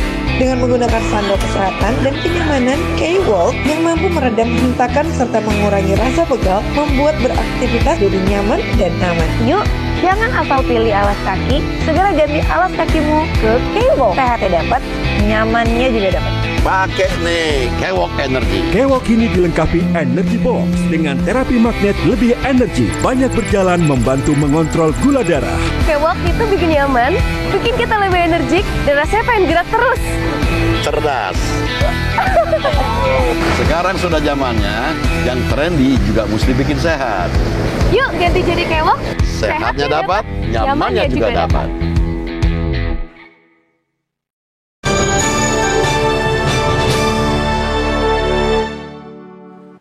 Pemirsa, ledakan besar yang menyebabkan 20 rumah rusak di Pamulang, Tangerang Selatan, Banten memakan korban jiwa. 1 orang meninggal dunia karena luka bakar 90% di sekujur tubuhnya. Agus, 1 dari 4 korban ledakan di Pamulang, Kota Tangerang Selatan, Banten, meninggal dunia di Rumah Sakit Tarakan, Jakarta. Dirinya sempat dirawat di Rumah Sakit Hermina Ciputat sebelum akhirnya dirujuk ke Rumah Sakit Tarakan untuk penanganan lebih lanjut. Kapolres Tangerang Selatan hingga kini terus mendalami ledakan dahsyat yang terjadi di permukiman. 1 korban, saudara A, dinyatakan telah meninggal dunia di Rumah Sakit Umum Daerah Tarakan setelah menjalani perawatan medis secara intensif. Hasil dari pemeriksaan ahli dari Puslapor Barreskrim Polri tentunya akan kami jadikan sebagai salah satu bukti, dan kami mohon waktu rekan-rekan sementara dalam proses penanganan, dan nanti perkembangannya akan kami sampaikan pada rekan-rekan media untuk nanti akan disampaikan kepada masyarakat. Sebelumnya ledakan yang terjadi di Jalan Talas 2 RT 03 RW 01 Kelurahan Pondok Cabe Pamulang terjadi pada Jumat 12 September lalu. Penyebab ledakan karena kebocoran tabung LPG ukuran 12 kg di salah satu rumah warga. Kesimpulan itu diperoleh berdasarkan hasil pemeriksaan Pusat Laboratorium Forensik Barreskrim Polri. Saat peristiwa terjadi, kondisi ruangan rumah tertutup sehingga membuat gas terperangkap. Atap rumah di sekitar lokasi terangkat, dinding jebol, jendela beterbangan. Puing bangunan bahkan menutupi jalan, sementara penghuni yang tertimpa reruntuhan berusaha menyelamatkan diri. Dari Tangerang Selatan, Banten, Milhan Wahyudi, TV One, mengabarkan. Pemirsa, dalam rangkaian acara jelang puncak hari ulang tahun ke-80 TNI, beragam kegiatan digelar di area Silang, Monas, Jakarta. Salah satunya adalah pameran alutsista. Dalam pameran alutsista, masyarakat dapat melihat langsung sejumlah peralatan pertahanan canggih, mulai dari tank harimau, rudal, helikopter, hingga kapal amfibi. Warga yang hadir tidak hanya bisa berfoto dengan alutsista, namun juga diajak mengenal lebih dekat tentang fungsi dan kapasitas pertahanan TNI. Pameran ini sekaligus menjadi sarana edukasi dan hiburan bagi masyarakat.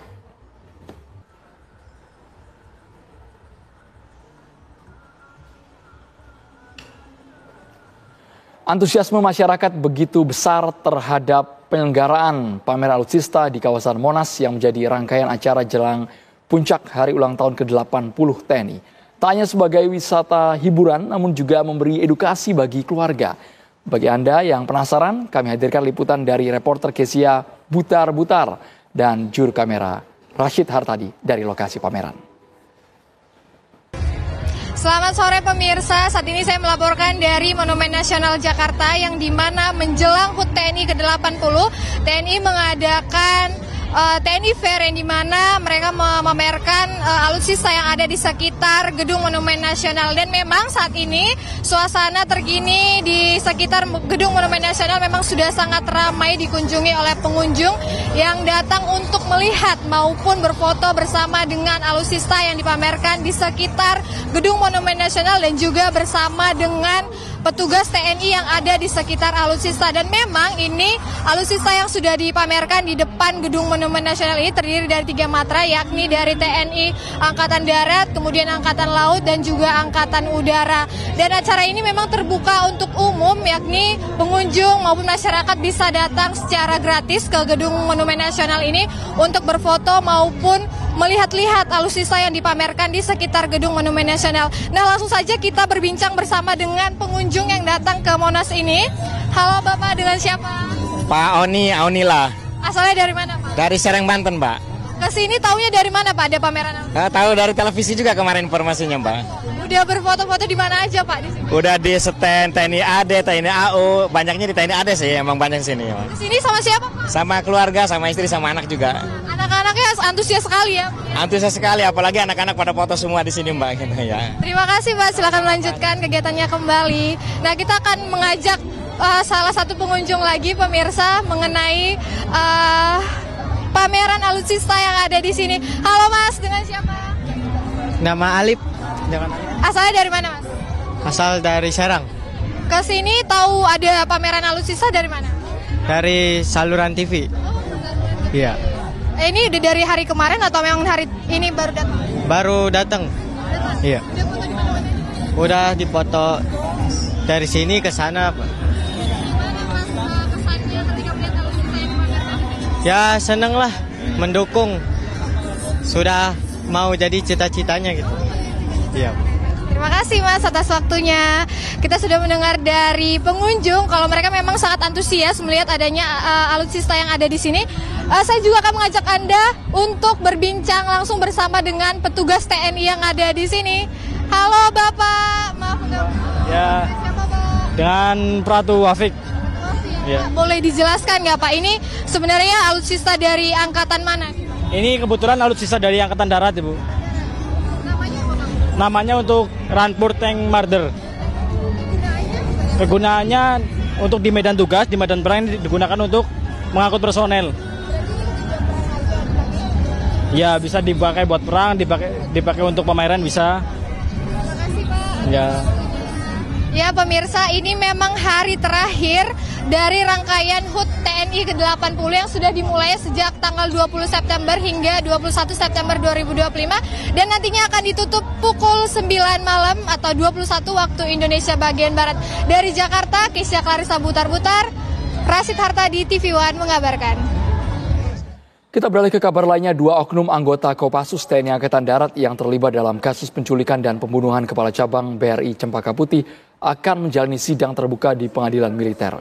TNI menegaskan proses hukum akan dilakukan secara transparan. 2 oknum anggota Kopassus tersangka pembunuhan Kepala Cabang Bank BRI, Serka N dan Kopda FH, masih menjalani pemeriksaan intensif di Polisi Militer Kodam Jaya. Kadispen TNI Angkatan Darat, Brigjen TNI Wahyu Yudayana mengatakan, sidang oknum Kopassus itu akan dilaksanakan terbuka untuk umum sebagai bentuk transparansi TNI. Keduanya bertanggung jawab secara personal karena meninggalkan satuan tanpa izin. Nanti tahapannya lagi, auditor punya waktu 2 minggu untuk membuat asesmen atas berkas itu. Apabila ada yang perlu disempurnakan, dikembalikan lagi. Kalau sudah lengkap, auditor melimpahkan kepada pengadilan militer, dan pengadilan dilaksanakan secara terbuka. Tahap awal, saat pemeriksaan awal masih terduga itu beberapa atasan, karena kan dia meninggalkan satuan. Dia meninggalkan satuan, tentu komandan-komandan pada leveling tertentunya itu diminta keterangan. Ya, tapi sekarang setelah kami sebagai tersangka, sudah tanggung jawab menjadi tanggung jawab personal. Tanggung jawab personal, ya, dia yang bertanggung jawab karena kegiatan itu dilaksanakan di luar kegiatan satuan. Sebelumnya, Polda Metro Jaya menyebutkan motif penculikan dan pembunuhan Kepala Cabang Bank BRI, Muhammad Ilham Pradipta, yaitu kejahatan perbankan. Para pelaku berupaya memindahkan dana dari rekening dorman di BRI ke rekening penampungan yang telah dipersiapkan. 2 oknum Kopassus bertugas untuk mengumpulkan para pelaku untuk menculik dan membunuh korban. Dari Jakarta, Putri Sophia, Ahmad Budiman, TV One mengabarkan. Pemirsa, belakangan ini publik ramai menggaungkan gerakan Stop Totot Wood di jalanan. Saya ulangin ya, Stop Totot Wood di jalanan alias strobo dan sirine. Seruan ini muncul sebagai bentuk protes lantaran penggunaan strobo dan sirine yang dinilai acap kali disalahgunakan untuk kepentingan pribadi. Anda mungkin menjadi satu dari sekian juta warga yang pernah mengeluhkan bunyi strobo atau sirine di jalan raya ketika menembus kemacetan. Bukannya lantaran benar-benar dalam kondisi darurat, strobo dan sirine acap kali disalahgunakan untuk kepentingan pribadi. Puncaknya, publik pun kini ramai menggaungkan gerakan Stop Totot Wuk di jalan. Seruan ini muncul sebagai bentuk protes agar pejabat maupun pengguna jalan tidak lagi menyalakan sirine, strobo, dan rotator secara ilegal. Warga menyebut para pengguna jalan memiliki hak yang sama. Kalau pendapat saya sih itu bagus, Bang, dikarenakan takutnya kan banyak yang salah menggunakan juga. Terkadang mereka bukan anggota ataupun aparat, tapi menggunakan strobo, Bang, karena biar dia ini lebih cepat. Menurut saya pribadi itu hanya untuk mungkin gaya-gayaannya bisa, atau mungkin karena dia anaknya pejabat jadi sok-sokan. Jadi saya pribadi kurang setuju lah, kurang setuju. Ya. Tangkepannya sih ya ngeganggu juga sih, kita kadang kaget di jalan kan, terlalu kelihatan arogan aja di jalan. Kadang saya juga kan bawa anak istri, kadang ya kaget aja gitu. Takut jalanannya lagi nggak bagus, kita tahu-tahu minggir, ya cukup ngeganggu lah buat di jalan. Ikatan Motor Indonesia menyebut penggunaan strobo dan sirine bukan untuk gagah-gagahan. Hal ini diatur dalam peraturan Kapolri. Sirine dan strobo digunakan untuk memperlancar kegiatan penyelenggara negara dan bukan untuk gagah-gagahan atau menyimpang dari tujuan. Peraturan penggunaan strobo itu tidak ada pengaturannya dalam peraturan Indonesia dan protokol Republik Indonesia, di mana itu dimungkinkan untuk jabat-jabat negara. Cuma orang kita sebaiknya kalau tidak mendesak, tidak dibuat oleh waktu untuk rapat-rapat, sebaiknya yang ngomong-ngomong. Seolah mengamini, Menteri Sekretaris Negara Prasetyo Hadi pun mengimbau para pejabat negara yang memang mendesak memerlukan pengawalan tetap mengedepankan kepatutan. Kalaupun kemudian fasilitas itu dipergunakan, tentunya kita harus memperhatikan kepatutan, kemudian memperhatikan ketertiban masyarakat pengguna jalan yang lain, sehingga bukan berarti menggunakan fasilitas tersebut terus boleh semena-mena atau boleh semau-maunya itu ya terus yang kita dorong. Mengacu pada Undang-Undang tentang Lalu Lintas dan Angkutan Jalan, penggunaan strobo, sirine, dan rotator hanya diperbolehkan untuk kendaraan tertentu yang memiliki hak utama. Seperti pemadam kebakaran, kendaraan untuk pertolongan saat kecelakaan, ambulan, kendaraan pimpinan negara, hingga iring-iringan pengantar jenazah. Artinya, kendaraan pribadi tidak diperbolehkan menggunakan sirine dalam kondisi apapun. Jika melanggar, bisa dipidana dengan ancaman penjara paling lama 1 bulan atau denda paling banyak Rp250.000. Meski begitu, fenomena kendaraan menggunakan strobo dan sirine masih ditemui di jalan-jalan besar, khususnya Jakarta. Tim TV One mengabarkan. Diduga tidak kuat menanjak di Jalan Trans Sulselbar, Kabupaten Pinrang, Sulawesi Selatan, sebuah truk mundur dan nyaris menabrak kendaraan di belakangnya. Selengkapnya sesaat lagi di Kabar Petang.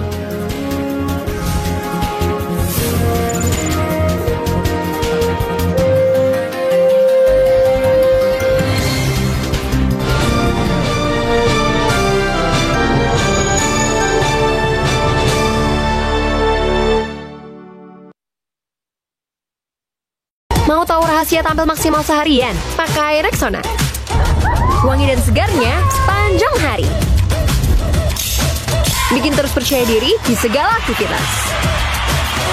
Pakai Rexona sehabis mandi. Umpan lambung apa umpan terobosan yang terbaik? Ridho! Seger-seger, luwak white coffee. Luwak white coffee less sugar dulu. Wah. Luwak white coffee less sugar dibuat dengan susu rendah lemak, rendah gula, rendah kalori. Menangkan 5 tiket nonton langsung Piala Dunia. Kirim 5 bungkus kopi luwak apa saja. Foto dan upload ke sosial media tag Kopi Luwak Official. Buruan kirim, pemenang akan segera dipilih. Luwak white coffee, rendah gula, nyaman diminum. Untuk tahan banting lawan ketombe, aku perkuat kulit kepalaku setiap hari. Clear baru didukung oleh dermatologi dengan 10 kali niacinamide memperkuat pertahanan kulit kepala. Sikat habis ketombe dari akarnya.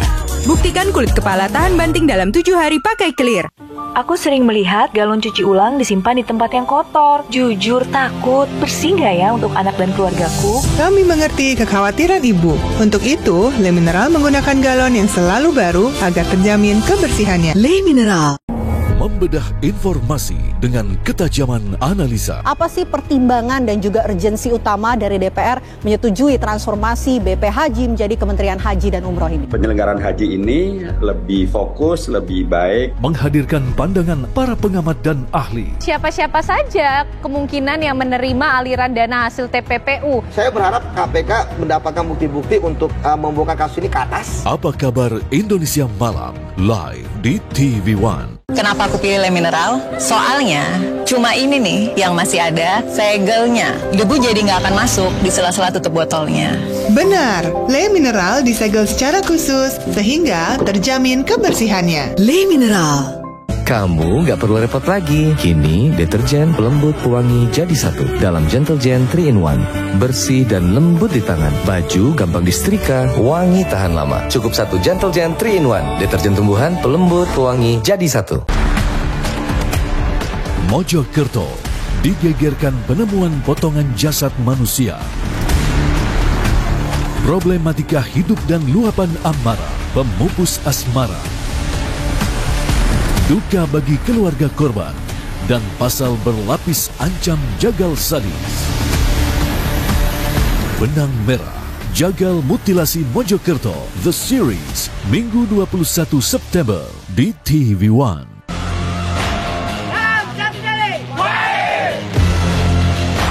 Tapi mungkin selama ini karena apa ya, bukan karakter yang kayak lemah lembut, yang lemah gemulai. Jadi tadi tegas Tapi apa sih cikal bakalnya yang membuat masyarakat Surabaya itu dikenal berani, nekat, dan punya nyali gitu?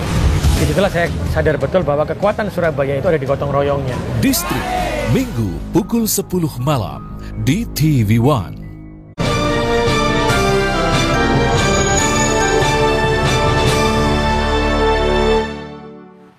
Kembali di Kabar Petang, pemirsa, Presiden Prabowo Subianto telah tiba di New York, Amerika Serikat untuk menghadiri sidang Majelis Umum Perserikatan Bangsa-Bangsa PBB. Presiden Prabowo tiba melalui Bandara Internasional John F. Kennedy Sabtu sore waktu setempat. Kehadirannya di New York disambut meriah oleh diaspora Indonesia yang sudah menunggu di hotel tempat Presiden Prabowo menginap. Bagi para diaspora, kunjungan Presiden Prabowo tak hanya bermakna simbolis, namun juga memberi harapan bahwa nilai-nilai kebinekaan dari Indonesia dapat disuarakan ke panggung dunia.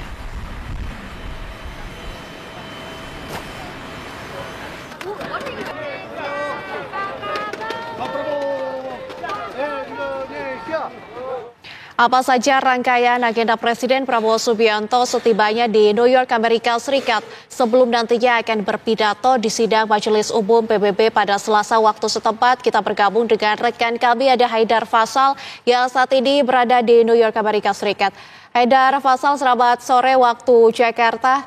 Agenda apa yang tengah berlangsung di New York, Amerika Serikat saat ini, Faisal?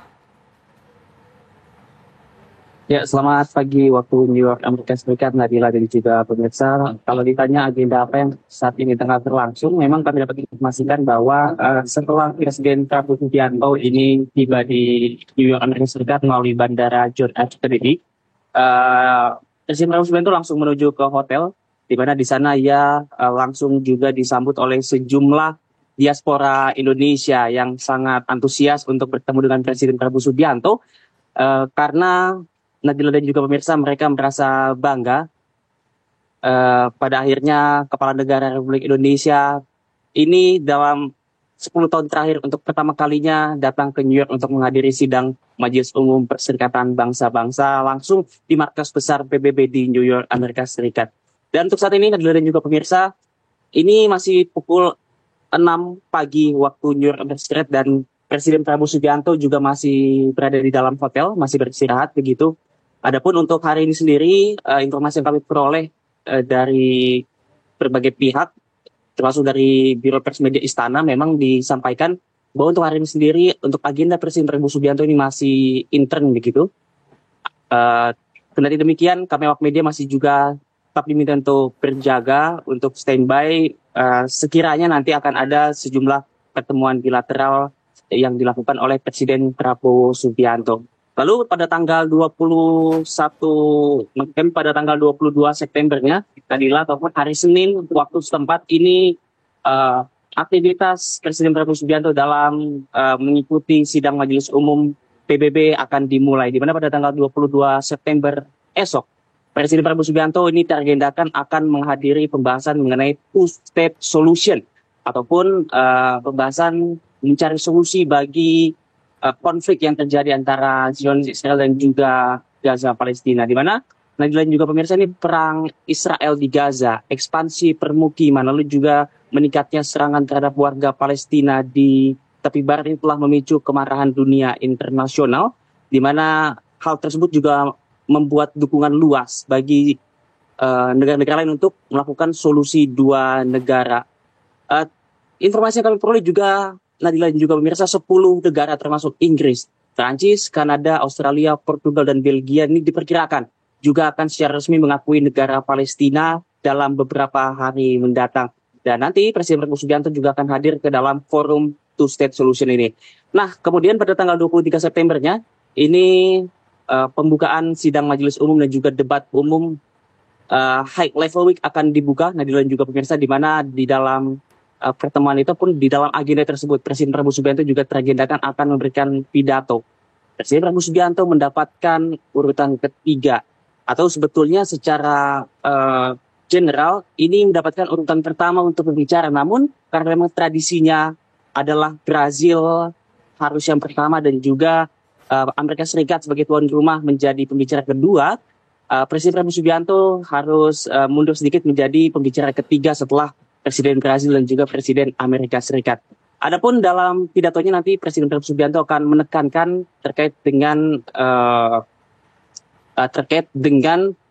isu Palestina, Nadila dan juga pemirsa, di mana nanti Presiden Prabowo Subianto akan membahas terkait dengan isu Palestina dan juga sikap Indonesia terhadap Palestina. Bahkan desas-desus yang kami peroleh, nanti Presiden Prabowo Subianto akan berbicara ataupun memberikan statement mengenai penambahan pasukan perdamaian dunia.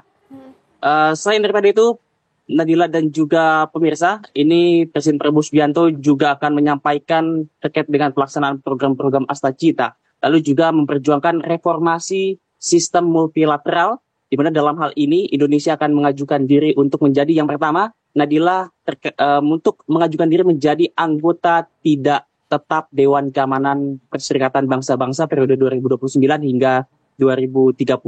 Lalu juga untuk menjadi anggota UN Board of Auditor periode 2026 hingga 2032 untuk mendorong tata kelola sistem PBB yang lebih akuntabel, efektif, dan juga responsif. Presiden Prabowo Subianto juga diharapkan Nadila juga bisa melakukan berbagai pertemuan bilateral lainnya, dan memang informasi yang kami peroleh, tim dari Kementerian Luar Negeri tengah mengagendakan pertemuan-pertemuan bilateral Prabowo Subianto dengan sejumlah tokoh, termasuk juga pejabat dari Perserikatan Bangsa-Bangsa. Namun untuk saat ini belum dapat kami konfirmasi apakah pertemuan tersebut akan berlangsung pada saat Presiden Prabowo Subianto selesai menyampaikan pidatonya dalam sidang Majelis Umum PBB atau tidak. Untuk sementara demikian, Nadila, kami kembalikan ke studio. Baik, Haidar Faisal mengabarkan langsung dari New York, Amerika Serikat. Selamat bertugas kembali. Pemirsa, tentara Israel merilis video operasi militer yang berlangsung di kota Gaza. Rekaman itu memperlihatkan kehancuran yang terjadi saat militer Israel melanjutkan serangan lebih luas. Pasukan Israel yang mengendalikan pinggiran timur kota Gaza terus menggempur area Sheikh Radwan dan Tel Al-Hawa. Dari sana mereka diposisikan maju ke wilayah tengah dan barat kota, tempat sebagian besar penduduk kota Gaza mencari perlindungan. Menurut perkiraan militer Israel, mereka telah menghancurkan hingga 20 blok menara di kota Gaza selama 2 minggu terakhir. Lebih dari 500.000 orang telah meninggalkan kota sejak awal September. Kelompok Hamas yang berada di Gaza membantah angka tersebut.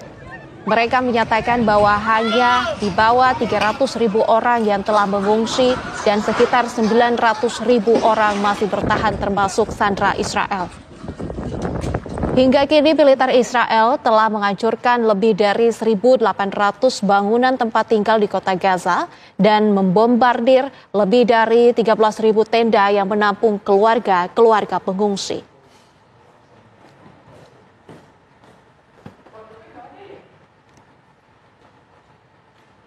Warga Israel di Yerusalem dan Tel Aviv menggelar aksi unjuk rasa menuntut diakhirnya perang di Gaza dan pemulangan sandera Israel yang masih ditahan di wilayah tersebut. Ribuan orang mengibarkan bendera, meneriakkan slogan, dan membawa spanduk bergambar para sandera. Aksi ini berlangsung saat militer Israel terus melanjutkan serangannya di kota Gaza. Menurut otoritas kesehatan Gaza, serangan yang dilakukan pada Sabtu lalu yang melibatkan penghancuran terowongan bawah tanah dan bangunan yang dipasangi jebakan menewaskan sedikitnya 34 warga Palestina. Aksi militer ini juga menyebabkan kelaparan, menghancurkan sebagian besar bangunan, dan membuat sebagian besar populasi mengungsi bahkan berulang kali.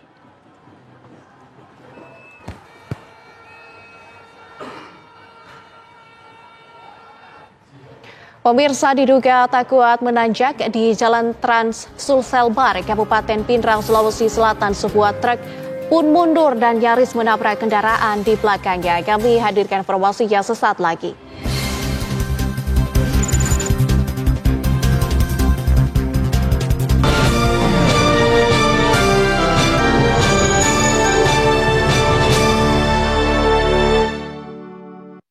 Close Up Zinc Antibakteri untuk perlindungan nafas segar. Selalu bertemu tanpa sengaja, nafas segar membuat. Bareng yuk. Pegangan ya. Close Up baru, perlindungan nafas segar 18 jam. Umpan lambung apa umpan terobosan yang terbaik? Rido! Segar-segar Luwak White Coffee. Luwak White Coffee less sugar dulu. Wah. Luwak White Coffee less sugar dibuat dengan susu rendah lemak, rendah gula, rendah kalori. Menangkan 5 tiket nonton langsung Piala Dunia. Kirim 5 bungkus kopi luwak apa saja. Foto dan upload ke sosial media tag Kopi Luwak Official. Buruan kirim, pemenang akan segera dipilih. Luwak White Coffee, rendah gula, nyaman diminum. Aku sering melihat galon cuci ulang disimpan di tempat yang kotor. Jujur takut, bersih nggak ya untuk anak dan keluargaku? Kami mengerti kekhawatiran ibu. Untuk itu, Le Mineral menggunakan galon yang selalu baru agar terjamin kebersihannya. Le Mineral. Kamu nggak perlu repot lagi. Kini deterjen pelembut pewangi jadi satu dalam Gentle Gen 3-in-1. Bersih dan lembut di tangan. Baju gampang disetrika, wangi tahan lama. Cukup satu Gentle Gen 3-in-1. Deterjen tumbuhan pelembut pewangi jadi satu. Membedah informasi dengan ketajaman analisa. Apa sih pertimbangan dan juga urgensi utama dari DPR menyetujui transformasi BP Haji menjadi Kementerian Haji dan Umroh ini? Penyelenggaraan haji ini lebih fokus, lebih baik. Menghadirkan pandangan para pengamat dan ahli. Siapa-siapa saja kemungkinan yang menerima aliran dana hasil TPPU. Saya berharap KPK mendapatkan bukti-bukti untuk membuka kasus ini ke atas. Apa kabar Indonesia Malam live di TV One. Mau tahu rahasia tampil maksimal seharian? Pakai Rexona. Wangi dan segarnya sepanjang hari. Bikin terus percaya diri di segala aktivitas. Pakai Rexona sehabis mandi. Kenapa aku pilih Le Mineral? Soalnya cuma ini nih yang masih ada segelnya. Debu jadi nggak akan masuk di sela-sela tutup botolnya. Benar, Le Mineral disegel secara khusus sehingga terjamin kebersihannya. Le Mineral. Gimana? Masih senang jalan-jalan kan? Kalau saya setia pakai Kewok karena setiap kali berjalan kaki seperti dipijit-pijit. Nyaman sekali. Titik refleksi lembut, berjalan seperti dipijat-pijat. Umur boleh bertambah, tapi kesehatan harus tetap terjaga. Karena sering pakai sendal Kewok, pundak, punggung, pinggang, lutut, belas hilang sakitnya. Assalamualaikum Bang Haji. Waalaikumsalam. Kelihatannya makin seger aja. Jalannya juga udah gak jinjet-jinjet lagi. Kan sekarang Ayah pakai sendal Kewok. Alhamdulillah. Mantap kan? Mantap. Sering berjalan kaki membuat kaki saya jadi pegal-pegal dan sakit lutut. Alhamdulillah sekarang saya sudah tidak mengalaminya lagi karena saya pakai sandal Kewok dari Jogor. Jadi tubuh kita akan terasa fit dan keras sepanjang hari. Ini favorit saya, Kewok Energy Strength. Buat kalian yang mau pergi umroh ataupun haji, jangan khawatir karena sekarang sudah ada Kewok Relaxer. Berjalan lama pun membuat kalian tidak mudah lelah dan tetap nyaman. Sendal Kewok memang nyaman, empuk banget, bagaikan berjalan di atas awan. Empuk, redam hentakan, melindungi lutut.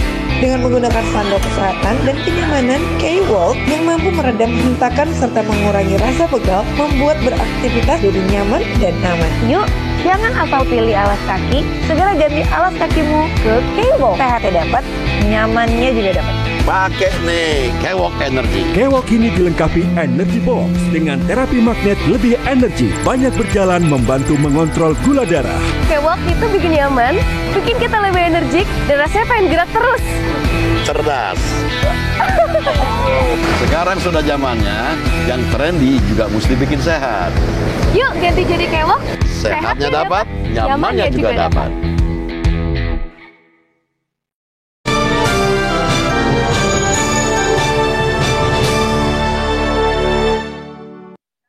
Pemirsa, teras kantor Bupati Brebes, Jawa Tengah ambruk saat dalam perbaikan Minggu siang. Akibatnya 2 orang pekerja terjepit reruntuhan dan dibawa ke rumah sakit.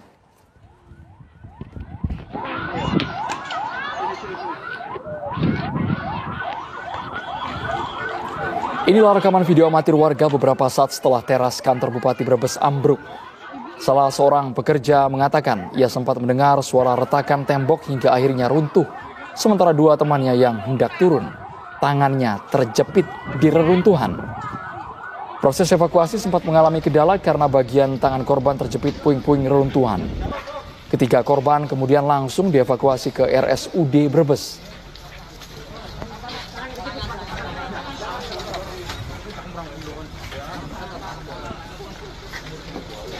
Terus saya kan lari, tapi larinya nggak belok, mundur, nabrak ini. Tapi saya lihat teman saya yang mau turun itu jatuh, terus saya tarik. Iya, tarik ini kejepit sama itu. Nih, yang satu tuh tangannya tuh kejepit sama itu berupa corang. Berarti berapa orang? Artinya 2. Bagaimana situasi terkini di kantor Bupati Brebes, Jawa Tengah? Kami ajak Anda bergabung bersama dengan Ervan Septiawan. Ervan, kami ingin tahu berapa jumlah korban akibat teras kantor Bupati yang ambruk ini? Baik, Andro dan pemirsa, saat ini pasca terjadinya ambruk yang terjadi pada pukul 11.30 di mana teras kantor Bupati yang terbaru saat ini sudah digaris polisi oleh pihak kepolisian Polres Brebes, di mana pada peristiwa kejadian tersebut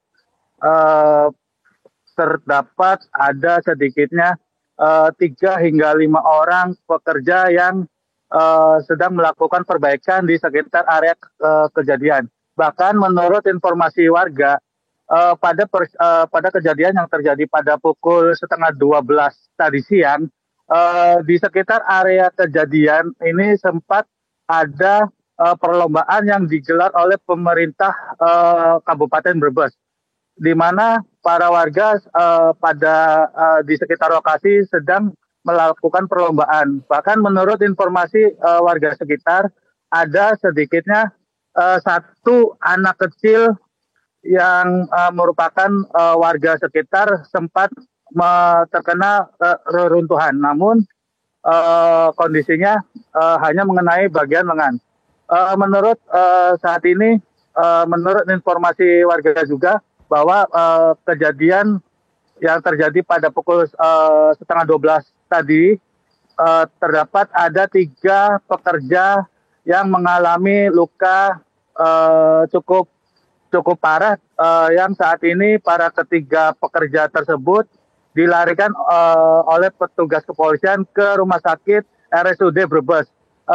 Selain itu juga pada pukul 2 tadi siang, pihak kepolisian dari Polres Brebes juga telah melakukan olah TKP guna mengetahui terjadinya di teras pemerintah Kabupaten Brebes. Menurut informasi yang saya dapat, peristiwa tersebut terjadi pada pukul 11:30, di mana ada sedikitnya 3 pekerja yang saat sebelum kejadian tengah melakukan perbaikan yang ada di sekitar atas bagian atap teras tersebut. Namun salah diduga penyangga atau penahan teras tersebut runtuh, yang mengakibatkan 3 orang harus dilarikan ke Rumah Sakit Umum Brebes. Baik, Ervan Septiawan. Kabupaten Brebes. Terima kasih Ervan Septiawan mengabarkan langsung dari Brebes, Jawa Tengah. Pemirsa, diduga tidak kuat menanjak di Jalan Trans Sulselbar, Kabupaten Pinrang, Sulawesi Selatan. Sebuah truk mundur dan nyaris menabrak kendaraan di belakangnya. Truk bermuatan pasir ini pun lantas terperosok ke jurang. Kita lihat bersama detik-detik truk tidak terkendali, kemudian masuk jurang. Beruntung sopir berhasil menyelamatkan diri dengan cara melompat. Hingga saat ini polisi masih mencari identitas sopir dan pemilik truk.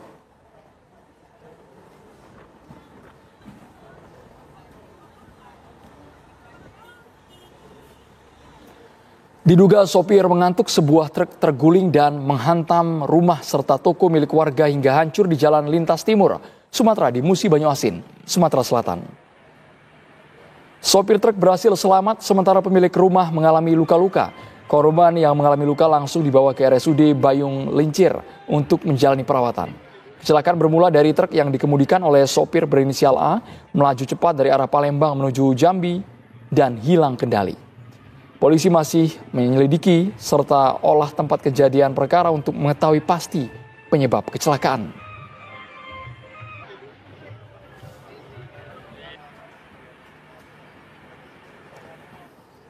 Sejumlah harga komoditas seperti beras, bawang merah, telur ayam naik di pasar tradisional di sejumlah daerah.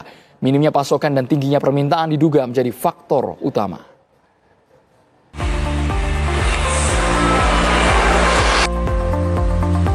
Beras jenis premium di pasar tradisional Jombang, Jawa Timur saat ini langka dan bahkan tidak lagi tersedia. Diduga karena pasokan dari pabrik ke toko turun drastis jumlahnya. Harga beras medium mengalami kenaikan dari Rp13.400 per kilogram menjadi Rp14.000 per kilogram saat ini. Konsumen pun terpaksa membeli beras dengan mutu medium. Untuk harga beras ini kan panen raya, Mas, ya. Tapi kok harga beras semakin naik ini, gimana ini solusi pemerintah ini menanggapi sikap ini? Di sini kan Jombang juga sawahnya banyak, Bulog juga ada. Kenapa kok harganya nggak bisa turun seperti itu?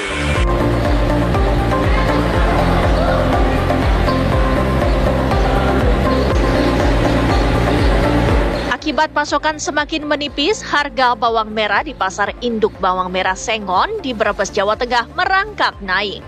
Berkurangnya pasokan dan mahalnya harga bawang berkualitas super hingga sebelumnya Rp25.000 per kilogram menjadi Rp30.000 per kilogramnya untuk pembelian partai besar. Sementara kualitas sedang naik dari harga sebelumnya Rp22.000 menjadi Rp26.000 per kilogram. Hal ini mengakibatkan pengiriman ke berbagai pulau dan kota di Indonesia juga mengalami penurunan. Akibat pasokan bawang merah terus menipis, saat ini pedagang hanya bisa mengirim 2 ton bawang merah, menurun dibanding beberapa pekan lalu mencapai 4 hingga 5 ton.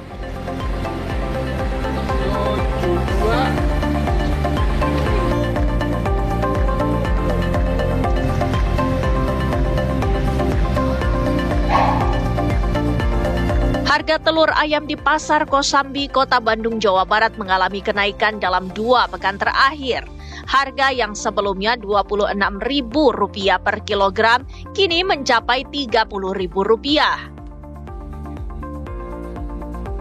Hal ini diduga dipicu oleh meningkatnya permintaan hari-hari besar keagamaan seperti Maulid Nabi, ditambah kenaikan harga pakan, serta tingginya permintaan dari dapur skala besar. Kenaikan ini berdampak pada turunnya omset pedagang karena banyak pembeli yang memilih telur pecah sebagai alternatif lebih murah. Tim TV One mengabarkan. Ratusan warga di Gresik, Jawa Timur berdesak-desakan berebut berkah tumpeng raksasa sedekah bumi di tambak beras. Selengkapnya sesaat lagi di Kabar Petang.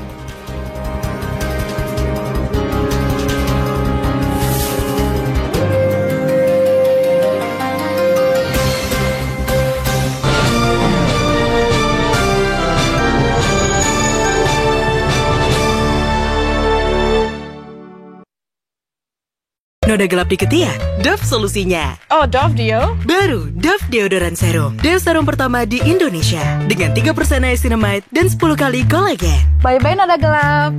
Untuk samarkan noda gelap di ketiak. Dove. Best banget sih. Kenapa aku pilih Le Mineral? Soalnya, cuma ini nih yang masih ada segelnya. Debu jadi nggak akan masuk di sela-sela tutup botolnya. Benar, Le Mineral disegel secara khusus sehingga terjamin kebersihannya. Le Mineral. Kamu nggak perlu repot lagi. Kini deterjen pelembut pewangi jadi satu dalam Gentle Gen 3-in-1. Bersih dan lembut di tangan. Baju gampang disetrika, wangi tahan lama. Cukup satu Gentle Gen 3-in-1. Deterjen tumbuhan, pelembut, pewangi jadi satu. Umpan lambung apa umpan terobosan yang terbaik? Rido! Seger-seger, luwak white coffee. Luwak white coffee less sugar dulu. Wah. Luwak white coffee less sugar dibuat dengan susu rendah lemak, rendah gula, rendah kalori. Menangkan 5 tiket nonton langsung Piala Dunia. Kirim 5 bungkus kopi luwak apa saja. Foto dan upload ke sosial media tag Kopi Luwak Official. Buruan kirim, pemenang akan segera dipilih. Luwak white coffee, rendah gula, nyaman diminum.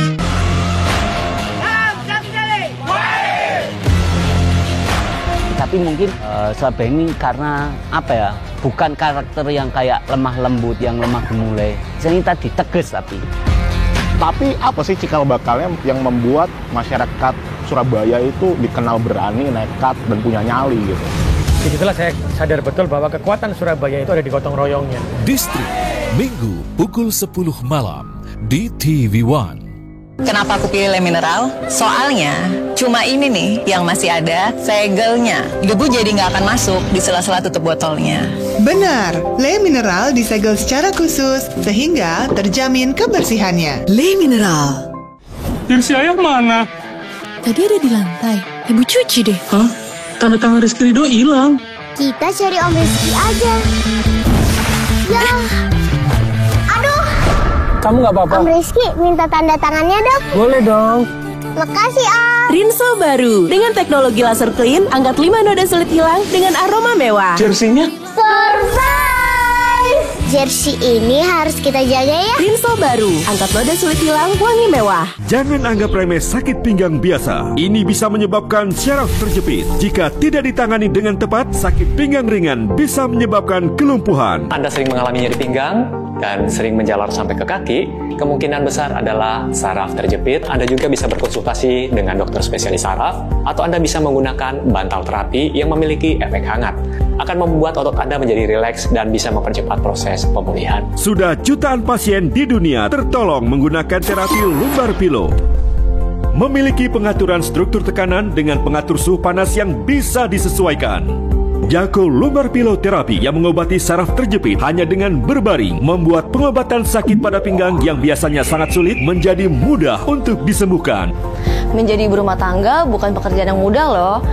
Apalagi kalau sakit pinggang tiba-tiba menyerang. Gawat banget deh. Semenjak terapi pakai lumbar pillow, sakit pinggangku aman selalu. Dengan pengatur suhu panas yang bisa disesuaikan, struktur pengatur tekanan membantu memulihkan lengkung tulang pinggang. Saraf yang tadinya terjepit akan terbebas. Hasilnya, rasa sakit pada pinggang akan menghilang. Sering merasa lelah, sakit pada pinggang dan punggung, atau saraf terjepit, Jago Lumbar Pillow akan memberikan cara Anda mengobati saraf terjepit. Jika tulang sehat, naik turun tangga pun bisa dilakukan dengan nyaman. Kebahagiaan bersama keluarga pun dapat Anda rasakan. Generasi terbaru Jago Lumbar Pillow Terapi merupakan alat terapi saraf terjepit yang sudah dipercaya. Memiliki pengaturan struktur tekanan dengan pengatur suhu panas yang bisa disesuaikan. Cukup hanya berbaring, struktur pengatur tekanan membantu memulihkan lengkung tulang pinggang dan mengurangi beban pada cakram tulang pinggang, sehingga saraf yang tadinya terjepit akan terbebas. Hasilnya, rasa sakit pada pinggang, kaki akan berangsur-angsur menghilang. Pinggang sehat, pinggang Lumbar Pillow.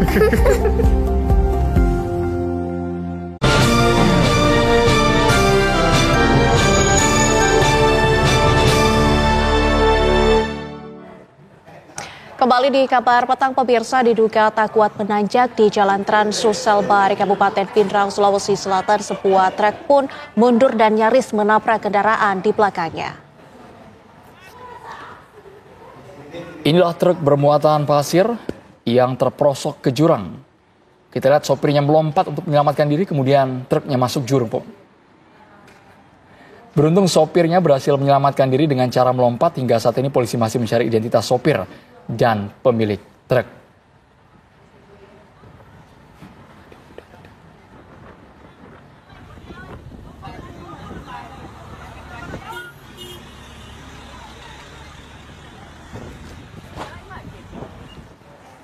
Kabar petang kami lanjutkan usai kumandang azan maghrib untuk wilayah Jakarta dan sekitarnya. Berikut ini.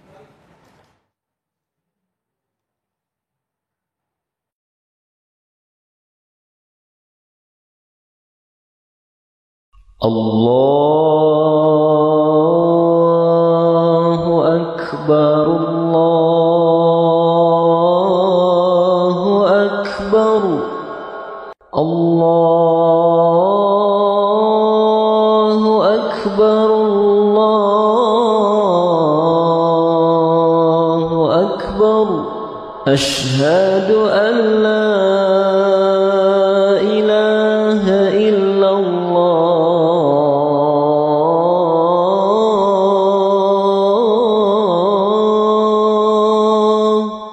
Asyhadu an la ilaha illallah.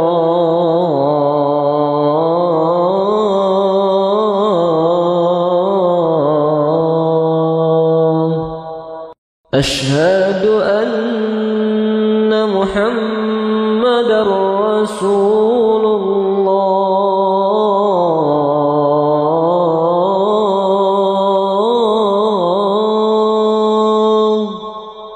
Asyhadu anna Muhammadar Rasulullah.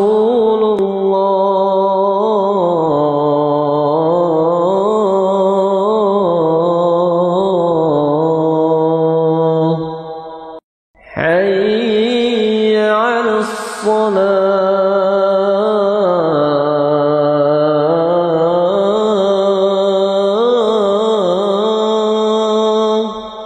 حي على الصلاة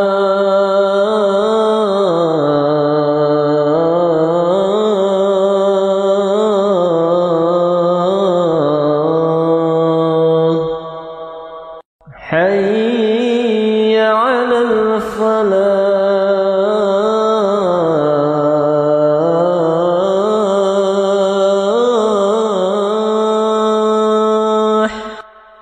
حي على الفلاح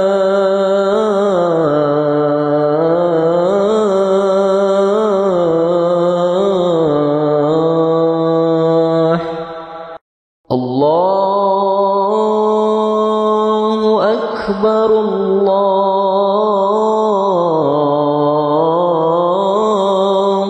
أكبر لا إله إلا الله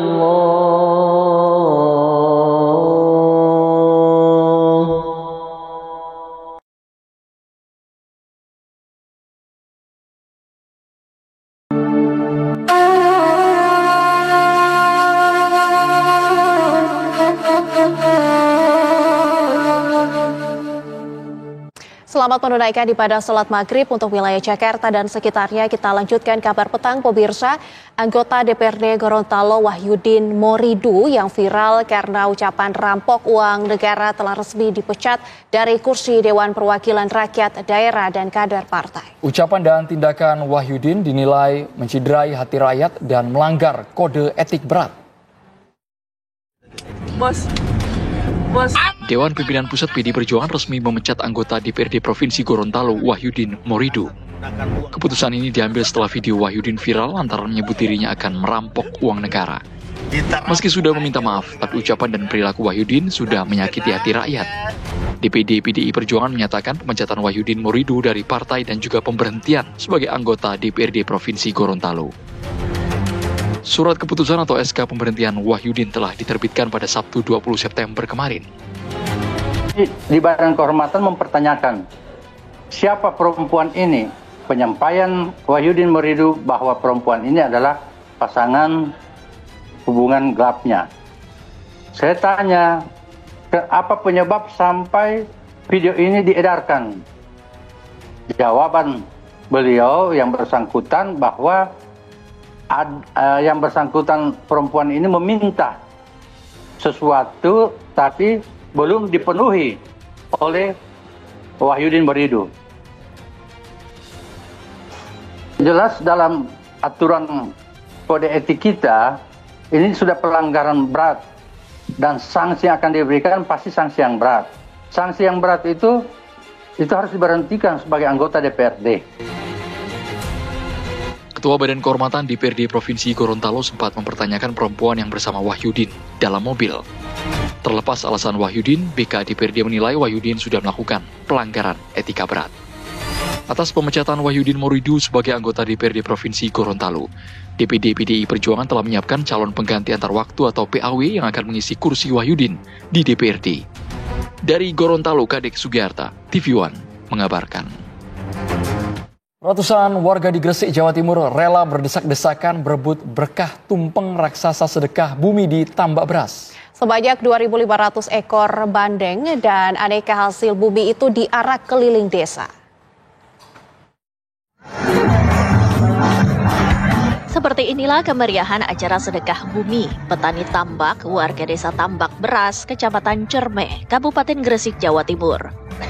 Sebelum dibagikan, warga yang mengenakan pakaian tradisional keliling desa untuk mengarak tumpeng sedekah bumi yang berisi 2.500 ekor ikan bandeng dan aneka hasil bumi.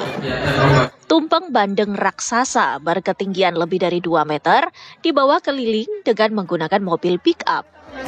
Ikan bandeng sendiri merupakan ikon serta sumber mata pencaharian warga setempat. Tumpengnya kita adakan 4 tumpeng, Pak. 4 tumpeng itu terdiri dari 4 RW. Sekarang kegiatan ini kan setiap tahun kita adakan. Ini yang sudah keberapa kali? Ke 5 kali, Pak. Kalau hitungannya berapa ekor, Pak? 2.000 lebih. Ya karena ini ikon kami dan ini sumber daya masyarakat kita. Ini petani tambak kita jadi yang menghasilkan ikan bandeng. Usai arak-arakan, tumpeng bandeng raksasa itu kemudian dibagikan kepada pengunjung dan warga dari luar desa.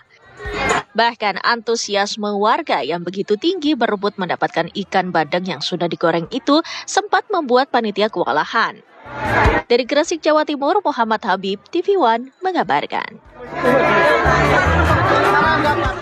Demikian kabar petang hari ini, saya Andrew Meda Merkuri. Dan saya Nadila Saleh mewakili segenap kru yang bertugas pamit undur diri. Terima kasih untuk atensi Anda. Sampai jumpa. Sampai jumpa.